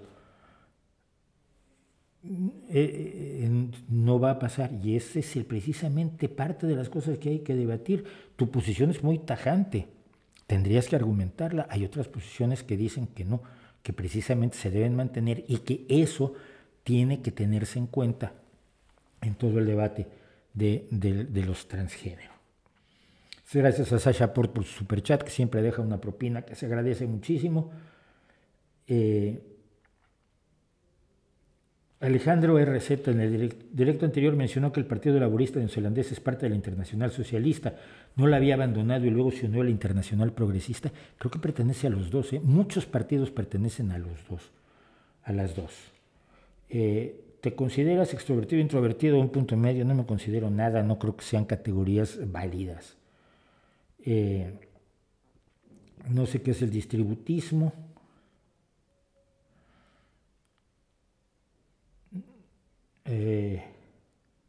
Gracias a Rodrigo Díez por recordar que le den like a la transmisión, que eso ayuda, todo ayuda. ¿Qué piensas de la renta básica universal? Bueno, la renta básica universal, la primera vez que la oí precisamente, que leí al respecto fue a Bertrand Russell. Bertrand Russell hablaba de ganar un salario solo por vivir. Yo creo que es una buena idea con ciertos límites. Es decir, la renta básica para todas las personas que no tienen ingresos es fundamental. Es la forma más directa de acabar con la pobreza y de darle a la gente el respiro que necesita para buscar trabajo, para capacitarse o formarse para obtener un empleo, para que sus hijos coman, para que haya un nivel de mínima dignidad. Esa es la renta social, la renta social mínima que el Partido Socialista en España ha promovido, que en Asturias existe. Me da mucha risa cuando los enemigos de la renta básica universal, luego cuando no tienen trabajo van y piden el salario social que tenemos aquí en Asturias, ¿no? Me llama muchísimo la atención. O gente que está en contra de eso. Los socialdemócratas son fascistas, son socialfascistas. ¿Y tú cómo vives? Bueno, yo vivo de la renta básica, del salario social que pusieron los socialistas y que siguen financiando el gobierno socialista. Me da mucha risa. Yo creo que sí. Yo creo que es una forma directa, pero no es suficiente. Es decir, resuelve los problemas a corto plazo y da un respiro para resolver los problemas a largo plazo. Pero los problemas a largo plazo se resuelven estructuralmente. No creo en la renta básica universal que defendía Podemos, donde decía le vamos a dar 2.000 euros a cada español. Sí, pues tú le vas a dar 2.000 euros al dueño de Zara y al dueño de Mercadona y a la familia dueña del Banco Santander, pero tú estás chiflado, tío. No les vas a dar 2.000 euros al mes a quien gana 60, 80.000, 150.000, 2 millones de euros al año. Es tirar el dinero. Porque una asignación de recursos por parte del Estado tiene que tener un objetivo claramente social. Y darle dinero a los más ricos pues no es un objetivo social. Eso lo hace Donald Trump. Pero es lo que quería hacer Podemos al principio. Monedero lo defendía intensamente, pero creo que debe crearse ese salario social fundamental para todas las personas que no tengan ingresos, que no tengan trabajo y que sin embargo tienen derecho a una vida digna. Así que, ¿qué piensas del kirchnerismo? No lo identifico como corriente. Es populismo laclausiano y punto. No, los políticos no terminan haciendo lo que quieren. Y mira, cuando se dicen este tipo de cosas, a mí me ofende muchísimo. Yo conozco a muchos políticos que trabajan a destajo, que su salario es muy bajo respecto de lo que hacen, que muchos años militan y trabajan por su sociedad sin recibir un salario, que cuando salen muchas veces de ser concejal en un municipio, de ser diputado, no tienen ni siquiera opciones de empleo claras.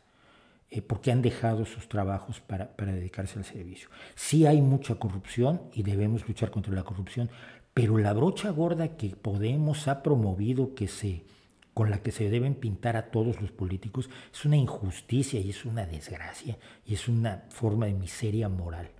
La gran mayoría de los políticos están allí porque creen que pueden hacer algo por toda su sociedad. Parten de ideas y de una militancia real. Los hay muy cínicos. Zaplana, el que decía que él había entrado a la política porque era la forma de hacerse rico, sí los hay, pero no puede usarse la brocha gorda para todos los políticos. Repito, lo decía la semana pasada, así lo único que conseguimos es que solo los pillos entren en política y la gente decente no quiere entrar en política. ¿Qué pienso de la polémica de Erdogan por negarse a ofrecerle una silla a Ursula von der Leyen? Que es una vergüenza, pero ¿qué es lo que está haciendo? A ver, el proceso de Turquía bajo Erdogan es un proceso hacia un Estado islámico clásico. La Turquía soñada por Kemal Atatürk está derivando hacia la República Islámica de Irán. La salida del Convenio de Estambul, una serie de leyes, la eternización de Erdogan en el poder, la promoción de la Sharia, la alianza con una serie de países o de organismos que defienden el islamismo incluso violento y que ha utilizado para sus otras guerras contra los kurdos, contra los armenios, y su alianza con Putin son terriblemente alarmantes. El desprecio a Ursula von der Leyen es una expresión de esto, no es el problema, es un síntoma. Pero Ursula von der Leyen es la presidenta de la Comisión Europea, sí.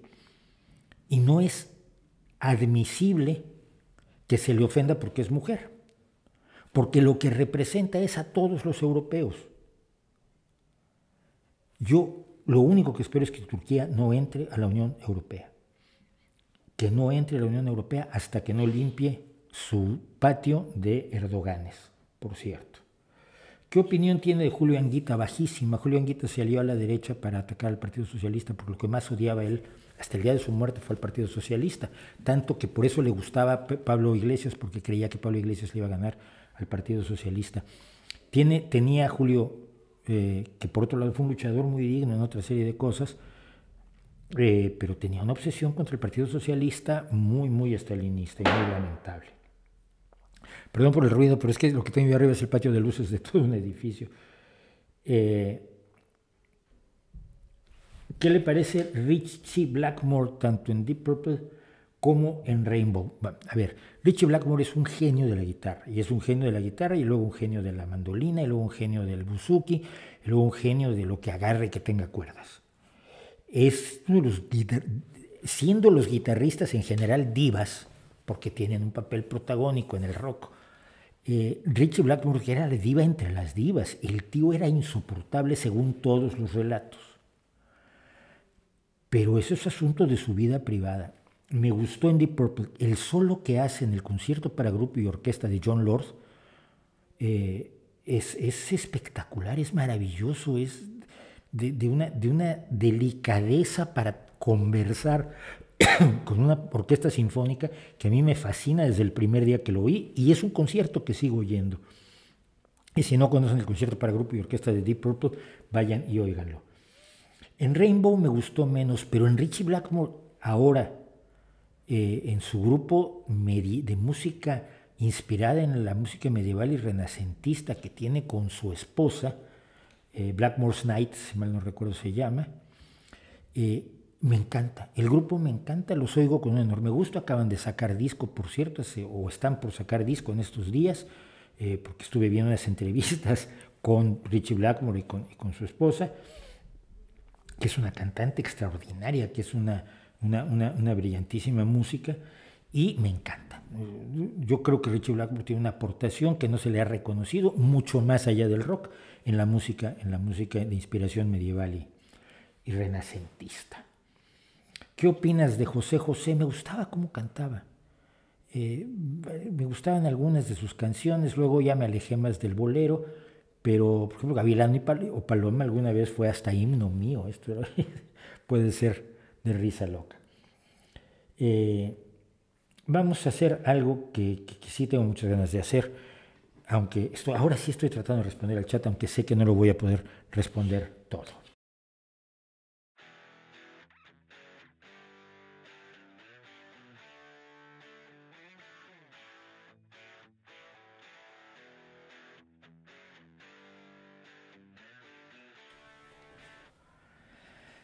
Nos acompaña aquí el rostro poco molesto de un personaje que de este sí sé mucho y sé más de lo que debe saberse de poetas, que es Pedro Garfias. Y hay una historia que está detrás del cariño, de lo poco que se sabe en España de Pedro Garfias, que es uno de los grandes poetas españoles del siglo XX. Esta es una tragedia que es como la de León Felipe. Muchos habrán escuchado un himno a Asturias que canta Víctor Manuel, que se conoce como el Asturias de Víctor Manuel. Pero no lo escribió Víctor Manuel. La historia es la siguiente: cuando Víctor Manuel San José Sánchez y Ana Belén llegan a México y se tienen que quedar en México como semi-exiliados porque se habían contado una serie de mentiras sobre ellos en España, y como todavía estaba el gobierno de Franco, no les convenía regresar en ese momento. Fue cuando estuvieron de gira con una comedia musical que tenían que se llamaba Rabos con V.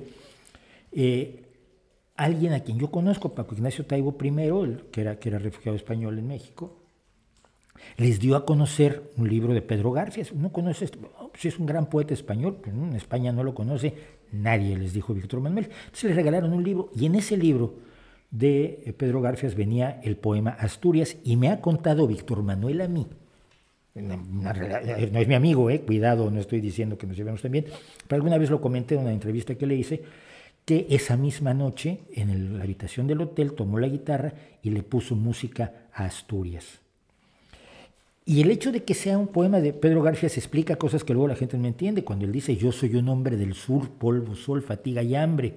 Sí, porque él era un hombre del sur. Él, aunque de padre salmantino y madre andaluza, él siempre se consideró andaluz. Participó en la República, en el ejército republicano, en la defensa de la República, fue exiliado, se exilió primero a Francia, luego a Inglaterra, donde escribió uno de sus libros fundamentales, que es Primavera en Eton Hastings. Vamos a leer un poema de allí. Y luego fue en el barco el Sinaía, junto con los primeros 1.620 republicanos exiliados, que fueron además algo que organizó alguien a quien yo también tuve el enorme gusto de conocer, que fue el señor Gamboa, que era museógrafo aparte, que organizó la salida de los barcos de refugiados españoles a México. Es una historia que hay que contar muchas veces. Y fue a México y en el barco escribió uno de los grandes poemas de amor entre España y México, que se llama así, Entre España y México, que también es bien conocido, y no lo pienso leer porque además no tiene las características, hay que ubicarla demasiado históricamente. Es un poema que está escrito en 1939, en el camino como refugiado, como exiliado de España a México, cuando dice, España que perdimos, no nos pierdas, que es lo que pedían todos los exiliados a los que yo conocí, con los que yo tuve grandes relaciones y en cuyas escuelas tuve la enorme suerte de formarme. Entonces Pedro Garfias murió desafortunadamente en condiciones tristes en México, pero a mí me parece uno de los grandes poetas españoles del siglo XX y me parece una tragedia que no haya sido rescatado en España. Entonces vamos a hablar un poco de Pedro Garfias, vamos a leer una par de cosas de Pedro Garfias, un par de poemas cortos y un poema largo. Y el primero es A mi padre. ¿Por qué no hablamos nunca largamente tú y yo, padre, cuando esto era posible? Como dos hombres, como dos amigos o dos desconocidos que se encuentran en el camino y echan un cigarrillo y se sientan al borde de la vida, mirando pasar la tarde y el camino, y hablan y hablan y callan, pausas de humo, miradas vagas. Las palabras caen y se quedan flotando en el silencio. A veces dicen su verdad primera. El origen, la fuente, y se desnudan. Las palabras desnudas amanecen. ¿Por qué no hablamos nunca, solos, largo? Me parece que este poema es brutal, sobre todo porque muchas personas se pueden identificar con esa idea de que quizás con su padre nunca hablaron así, como dos amigos, como dos hombres, como dos personas, como dos desconocidos, que nunca hablaron todo lo que tenían que haber hablado con sus respectivos padres, ¿no? Este es otro pequeño poema de Pedro Garfias que se llama Nuevos acordes. Sé que si le grito fuerte, el silencio se acongoja. Sé que si la piso duro, es la piedra la que llora.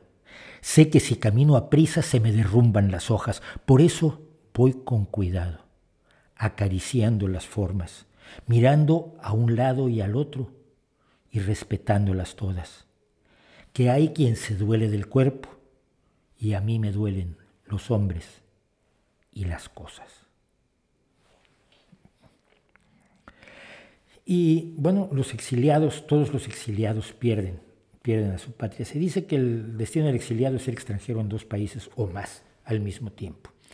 Y por supuesto el destino para muchos del exilio español. Yo quiero contar el día cuando Franco moría, varias veces se dijo, y ya nos llevábamos entre teléfonos, teníamos muchos amigos del exilio, hijos del exilio sobre todo, bueno, nuestros profesores, algunos eran exiliados. Recuerdo a Vicente Carrión, a Horacio García, a Carmen Aguayo de Ciris y Ventayó, a quien tanto quise, mi profesora de latín y de literatura y quien me empujó a ser escritor. pero mis amigos eran hijos de exiliados españoles o nietos de exiliados españoles. Y bueno, ya murió, no ha muerto, ahora sí ya murió, no ha muerto. Y el periódico, no el periódico, la radio dice, porque se oía la radio. No había forma de que Twitter te avisara de inmediato lo que había pasado. Y cuando yo recuerdo que en el Centro Republicano Español, que no era un centro republicano, era un restaurante, pero llamado así, que frecuentaban los republicanos españoles, se crearon como dos grupos. Estaban los jóvenes que leían poemas y gritaban y estaban felices por la muerte del dictador, y estaban los mayores, los viejos, que básicamente lloraban sobre el vino. No tenían tanto el entusiasmo como la amargura de los 40 años vividos en el exilio. Y ese exilio comenzó, y cuando comenzó el exilio, Pedro Garfias lo cantó así, esto se llama, del libro Primavera en Eton Hastings, esto se llama Llanto sobre una isla, porque lo escribe precisamente en Eton Hastings, en una isla que es la isla de Inglaterra, la isla británica, la isla de Inglaterra y Escocia y Gales, y dice: Ahora sí que voy a llorar sobre esta gran roca sentado, la cabeza en la bruma y los pies en el agua, y el cigarrillo apagado entre los dedos. Ahora sí que voy a vaciaros, ojos míos, corazón mío, abrir vuestras espitas y vaciaros sin peligro de inundaciones. Ahora voy a llorar por vosotros, los secos, los que exprimís vuestra congoja como una virgen sus pechos, y por vosotros, los extintos, que ya exhaláis vapor de hieles. Ahora voy a llorar por los que se han muerto sin saber por qué, cuyos porqués resuenan todavía en la tirante bóveda impasible. Y también por vosotras, lívidas, turbias, desinfladas madres, vientres de larga voz que araña los caminos, un llanto espeso por los pueblecitos que ayer triscaban a un sol cándido y jovial y hoy mugen en las sombras tras las empalizadas. Y por las multitudes que pasan sus vigilias escarbando la tierra, un llanto viudo por los transeúntes tan serios en el ataúd de su levita. Ahora voy a llorar mis llantos olvidados, mis llantos retenidos en su frente como pájaros presos en la liga. Los llantos subterráneos, los que minan el mundo y lo socavan, los que buscan la flor de la corteza y el cauce de la luz, los llantos mínimos y los llantos caudales acudan a mis ojos y fluyan en corrientes sosegadas a incorporarse al llanto universal. Sobre esta roca verdinegra, agua y agua a mi alrededor, ahora sí voy a llorar a gusto. Es el gran canto de las pérdidas que tienen los que se van, los exiliados, no los emigrantes. Los emigrantes tratamos de ser nacionales de dos países al revés de los que son extranjeros en dos países.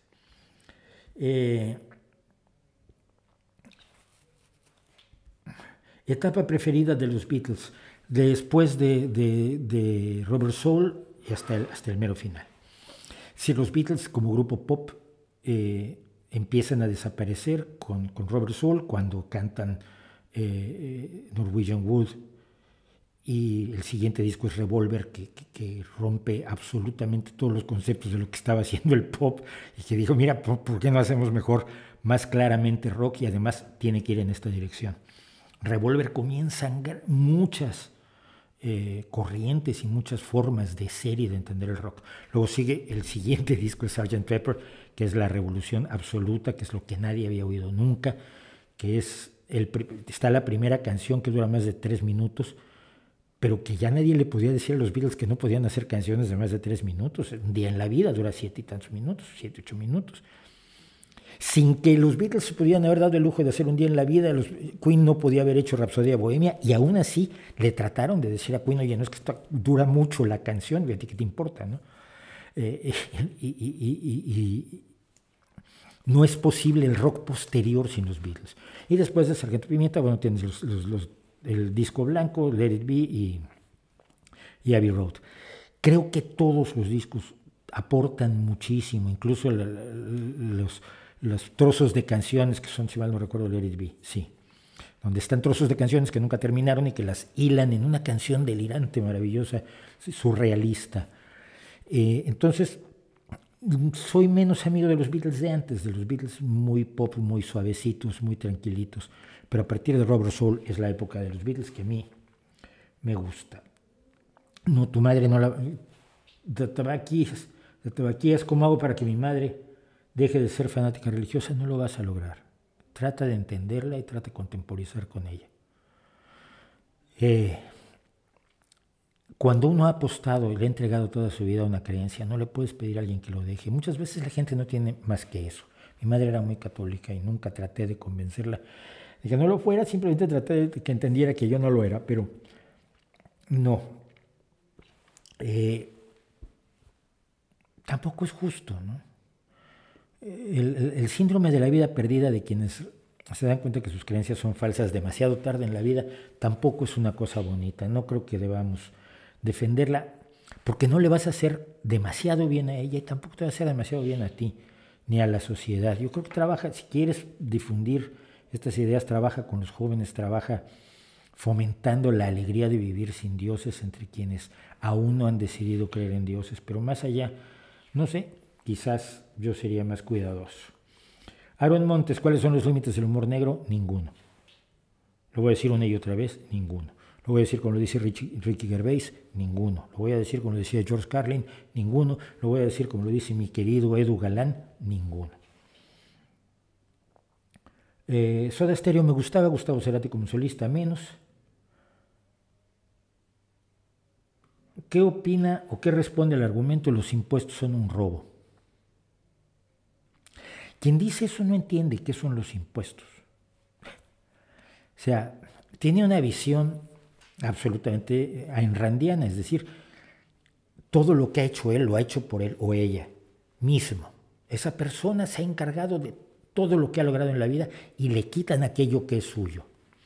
Porque la sociedad no ha colaborado para nada en que esa persona tenga lo que tiene. No le ha dado ni calles ni agua potable, no le ha dado iluminación, no le ha dado policía que le cuide el trasero, no le ha dado el conocimiento y el arte acumulado por los seres humanos a lo largo de milenios, no le ha dado la capacidad de innovación de toda la tecnología que han creado los demás seres humanos durante milenios, no le han dado el cariño, la protección, la educación que toda sociedad le da a sus integrantes porque somos un animal social, cosa que algunos aún no quieren entender. No ha recibido nada de eso, todo lo ha logrado él mismo y por lo tanto, si le quitan algo de lo suyo, es un robo.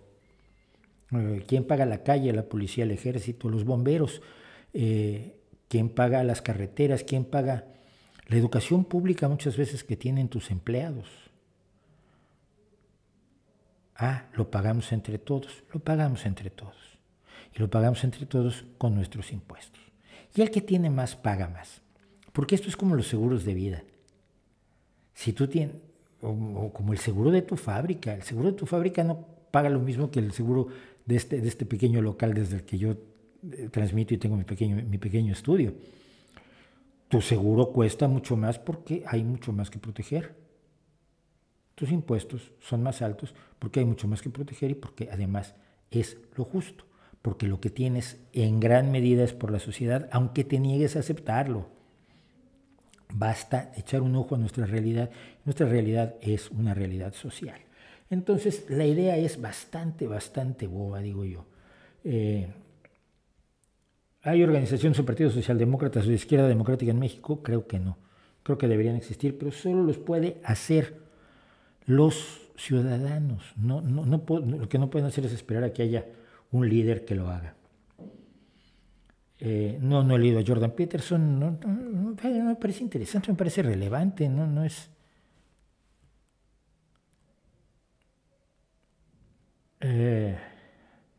¿Quién es Dussel? Es que me preguntan sobre gente a la que no conozco. La izquierda aceleracionista, no sé qué sea eso.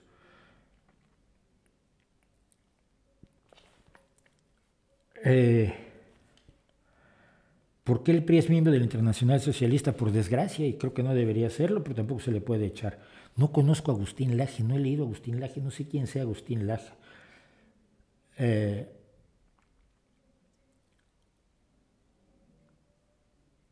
No conocí a Ruy Pérez Tamayo, lo siento. gracias por los que me dan, gracias a los que me dan las gracias. De Caifanes ya he hablado. Caifanes me gustaba más cuando era de Insólitas Imágenes de Aurora, me gustó Caifanes. Luego se volvió irrelevante, se volvió intrascendente. A partir de La Negra Tomasa como que da igual lo que hicieron, ¿no? Pero lo que hicieron como en los primeros 2 discos de Caifanes y en Insólitas Imágenes de Aurora me parece muy relevante. Y voy a comentar una cosa porque me han preguntado más o menos sobre el tema de, bueno, es que la democracia occidental, la democracia no es que es occidental. Yo insisto, esto es una mera especulación, pero ténganme paciencia. A ver si de aquí sacamos algo en claro y luego me lo comentan. Lo pueden comentar, por supuesto, por el correo, nuestro correo electrónico, rvdsqs@gmail.com, que está en la descripción ya incluso del propio streaming. He llegado a dudar que exista la cultura occidental. Es decir, no hay una cultura, ¿hay una cultura asiática? No hay una cultura asiática. Ha habido grandes intercambios culturales, lingüísticos, intelectuales, artísticos entre los países del Asia del Este, del Asia Oriental, China, Japón, Corea, Vietnam, Camboya. Todos esos países han tenido una relación intensa y un trasvase de conocimientos, de puntos de vista, de filosofías, de religiones, de lenguaje. El japonés originalmente se escribía con caracteres chinos, pero se decía distinto. Pero no hablamos de una cultura asiática, no hablamos de una monarquía asiática, porque las monarquías eran distintas. La monarquía de Tailandia, la china y la japonesa pues, tenían rasgos tremendamente distintos, sus religiones, aun teniendo, por ejemplo, en algunos momentos la influencia del budismo presente en todas ellas. El budismo se entiende de manera totalmente distinta en China que en Japón, que en el Tíbet, ¿no? No hablamos de una cultura o de una religión asiática, nos parecería un despropósito. Como no hablamos de una cultura o una religión africanas, pero estamos más conscientes todavía de que en África, y la gente que habla de África como un país se equivoca, que África tiene una diversidad cultural, etnológica, histórica y lingüística brutal, con cientos y cientos, o miles incluso, de distintas comunidades, de distintas sociedades distintas. No hay una África como concepto. Es un concepto inventado posteriormente. De Asia no hablamos como la cultura asiática, la política asiática, la filosofía asiática. Y creo que cometemos un error y traicionamos a la historia cuando hablamos de las culturas occidentales, porque son países que no han estado de acuerdo en nada. Son países que han vivido en guerra incesante hasta 1945.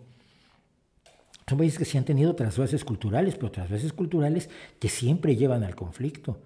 Se habla de la Europa cristiana. ¿Cuál Europa cristiana? La Europa del catolicismo, que inmediatamente empieza a perseguir a sus herejes, y de un catolicismo que revienta totalmente en la Reforma, pero antes de la Reforma ya se había perseguido a distintas organizaciones herejes, porque desde el principio mismo del cristianismo hay interpretaciones diferentes. La interpretación es la Europa cristiana de Cristo, el Hijo de Dios. Pues no, hay muchos países que no ven a Cristo, o muchas tendencias cristianas que no ven a Cristo como el Hijo de Dios, que no asumen que es el Hijo de Dios, sino que solo es un profeta o un personaje importante. Es decir, el cristianismo no es una unidad sólida, como les gusta creer a la ultraderecha, por cierto, y como cierta izquierda lo pinta como si hubiera un complot unificado y absolutamente uniforme en Europa. Todo esto lo estoy improvisando, estoy hablando como se me va ocurriendo, porque la idea apenas ayer se me propuso la idea de que igual no existe la cultura europea. Entonces tenemos cristianismos diferentes y encontrados y que generan una enorme variedad de visiones que hoy son las distintas confesiones que tienen que ver con el cristianismo de una u otra manera, desde los mormones, los calvinistas, los evangélicos, la iglesia anglicana, el protestantismo de uno u otro tipo, y un catolicismo que tampoco tiene los mismos rasgos, incluso en el catolicismo controlado por el Vaticano, pero que es visto de manera distinta por distintas poblaciones que lo adaptan a su realidad socioeconómica, cultural, etc. Entonces, hay una cultura, hay un imperio europeo que puede identificarse como tal. Yo creo que no. Sí, compartían cosas, pero era más lo que dividía a Europa de lo que la unía. Por eso Europa es el continente de las guerras, tiene más guerras que Asia, más guerras que África. Sus países, que además se arman y se desarman como legos constantemente. Ustedes vean lo que era el Imperio Austrohúngaro y en qué se convirtió. Y vean ustedes cómo Checoslovaquia se puede convertir en Chequia y en Eslovaquia y luego volverse a unir, y cómo Yugoslavia era una colección de países que luego todo el mundo quiso crear su propio país, porque además los separatismos europeos son atroces, feroces, malévolos, llenos de odio, sea el corso o el catalán, el vasco o el irlandés, o el escocés incluso, aunque ese es bastante más civilizado. Pero a lo largo de la historia, los países, las fronteras han sido fluidas porque se han estado robando tierra constantemente. Y la Polonia, hay trozos de Polonia que un día fueron Rusia, otros fueron Alemania, otros fueron Austria, y hoy resulta que son Polonia. Pero podrían no serlo y no pasa nada. No hay, pues, esta unidad sociocultural, sociopolítica. ¿Hay una democracia occidental? Pues, ¿cuál? ¿La prácticamente presidencialista de Francia o la de los primeros ministros al estilo de Inglaterra, que no tiene ni siquiera constitución? ¿O los primeros ministros al estilo de España o de Bélgica? Pero es que unos tienen coronas, y unos tienen coronas que tienen más o menos poder. La reina de Inglaterra tiene muchísimo poder, el rey de España no tiene casi ninguno.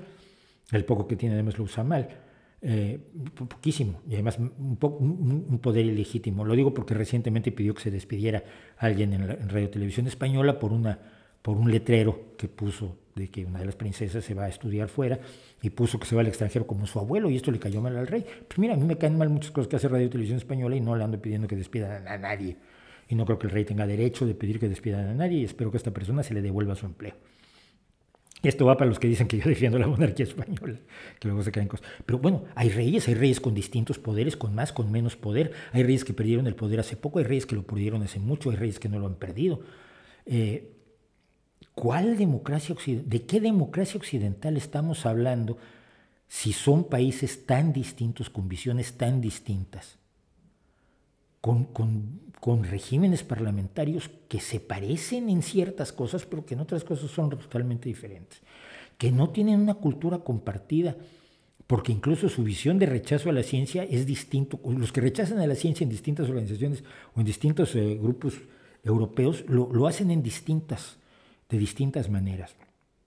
Europa es un sueño a construir, es un sueño posible y probable, que es un sueño de construcción de algo a partir de diversidades, como todos los países están formados a partir de diversidades. Pero todos los países tienen una región que no soporta otra región, tienen guerras regionales, guerras municipales, guerras entre regiones, guerras entre ciudades, guerras entre barrios. Somos una especie tribal y nos inventamos nuestras tribus para pelearnos con la tribu del de junto, los de esta calle contra los de la otra calle. ¿No lo hizo usted a los 8 o 9 años? Yo lo hacía. No, es que los de la otra calle son los malos y contábamos historias de horror sobre los de la otra calle.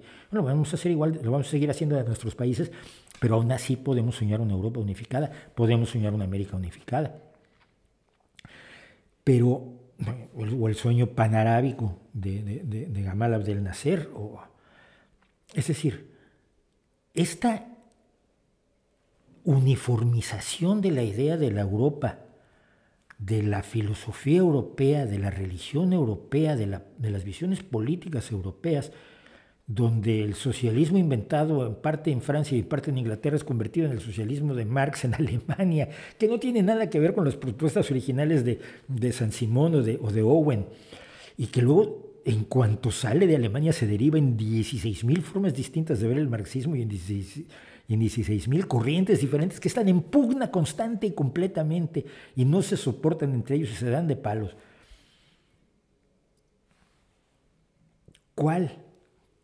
¿Dónde está ese hilo conductor europeo que algunos inventan y que yo no atino a ver? Igual me equivoco, pero si hay ese hilo conductor, me gustaría tener fuentes que lo sustenten y que digan que existe realmente ese occidente y esa visión occidental que, insisto, comparten la creencia en esa visión occidental, tanto la ultraderecha, la Europa cristiana. ¿Cuál Europa cristiana? ¿Cuál de las muchas Europas cristianas estás hablando tú? Porque no están de acuerdo entre ellas. Y cierta izquierda, sobre todo la izquierda posmoderna, que habla de toda esa modernidad que hizo Europa, cuando en realidad nació a trozos en distintos lugares con pensadores distintos que nunca se pusieron de acuerdo entre ellos. Los postulados de la Revolución Francesa cambiaron en cuanto salieron de Francia. Y la Revolución Francesa además se autofagocitó, como ya comentábamos. Entonces, ¿qué decimos? ¿De qué hablamos cuando hablamos de la cultura de Occidente, de la política de Occidente, de la filosofía de Occidente, de la religión de Occidente, de la civilización occidental? Porque quizás estamos simplificando una realidad que deberíamos asumir con mayor complejidad. Y si es así, hay que hacer un enorme trabajo teórico que a mí no me va a dar tiempo ya de hacer para deshilar las distintos componentes de Europa y las contradicciones que tiene esa idea extraña que tienen algunos de Europa. Así que te voy a comentar dos cositas más y ya siento mucho no poder decir más. El de los impuestos, lo voy a unir a uno de hace 2 semanas, ¿vale? ¿Prefiere Full Metal Jacket o Apocalypse Now? Apocalypse Now es una joya. El neoconservadurismo es un tipo de socialdemocracia. No lo es tremendamente individualista el neocon.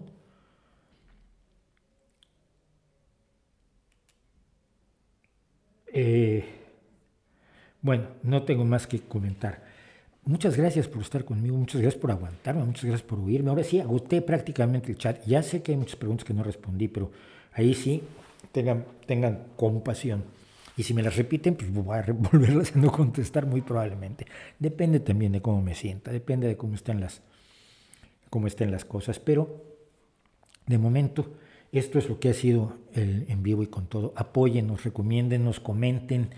Den me gusta, suscríbanse y si pueden, apóyennos económicamente para salir adelante, para poder seguir haciendo este canal, para poder comprar el tiempo necesario para hacer el canal. Porque este es tiempo, todas estas 2 horas son 2 horas que yo debía haber estado traduciendo, porque tengo un trabajo dificilísimo sobre una traducción de unos actuadores electrohidráulicos, que es complicadísimo, con una terminología que no tengo clara, que estoy investigando en 1000 lados, y estas 2 horas debía haber estado haciendo eso, en vez de estar aquí. Sin embargo, lo hago con muchísimo gusto, lo hago con muchísimo entusiasmo, lo hago esperando que a alguien le sirva, que sea así, un poco de algo. Muchas gracias por estar con nosotros. Nos vemos el martes en el video temático, a lo largo de la semana con los cortes de este streaming y, por supuesto, el próximo jueves a las 19 horas aquí, El Rey va desnudo y sus sesiones de streaming.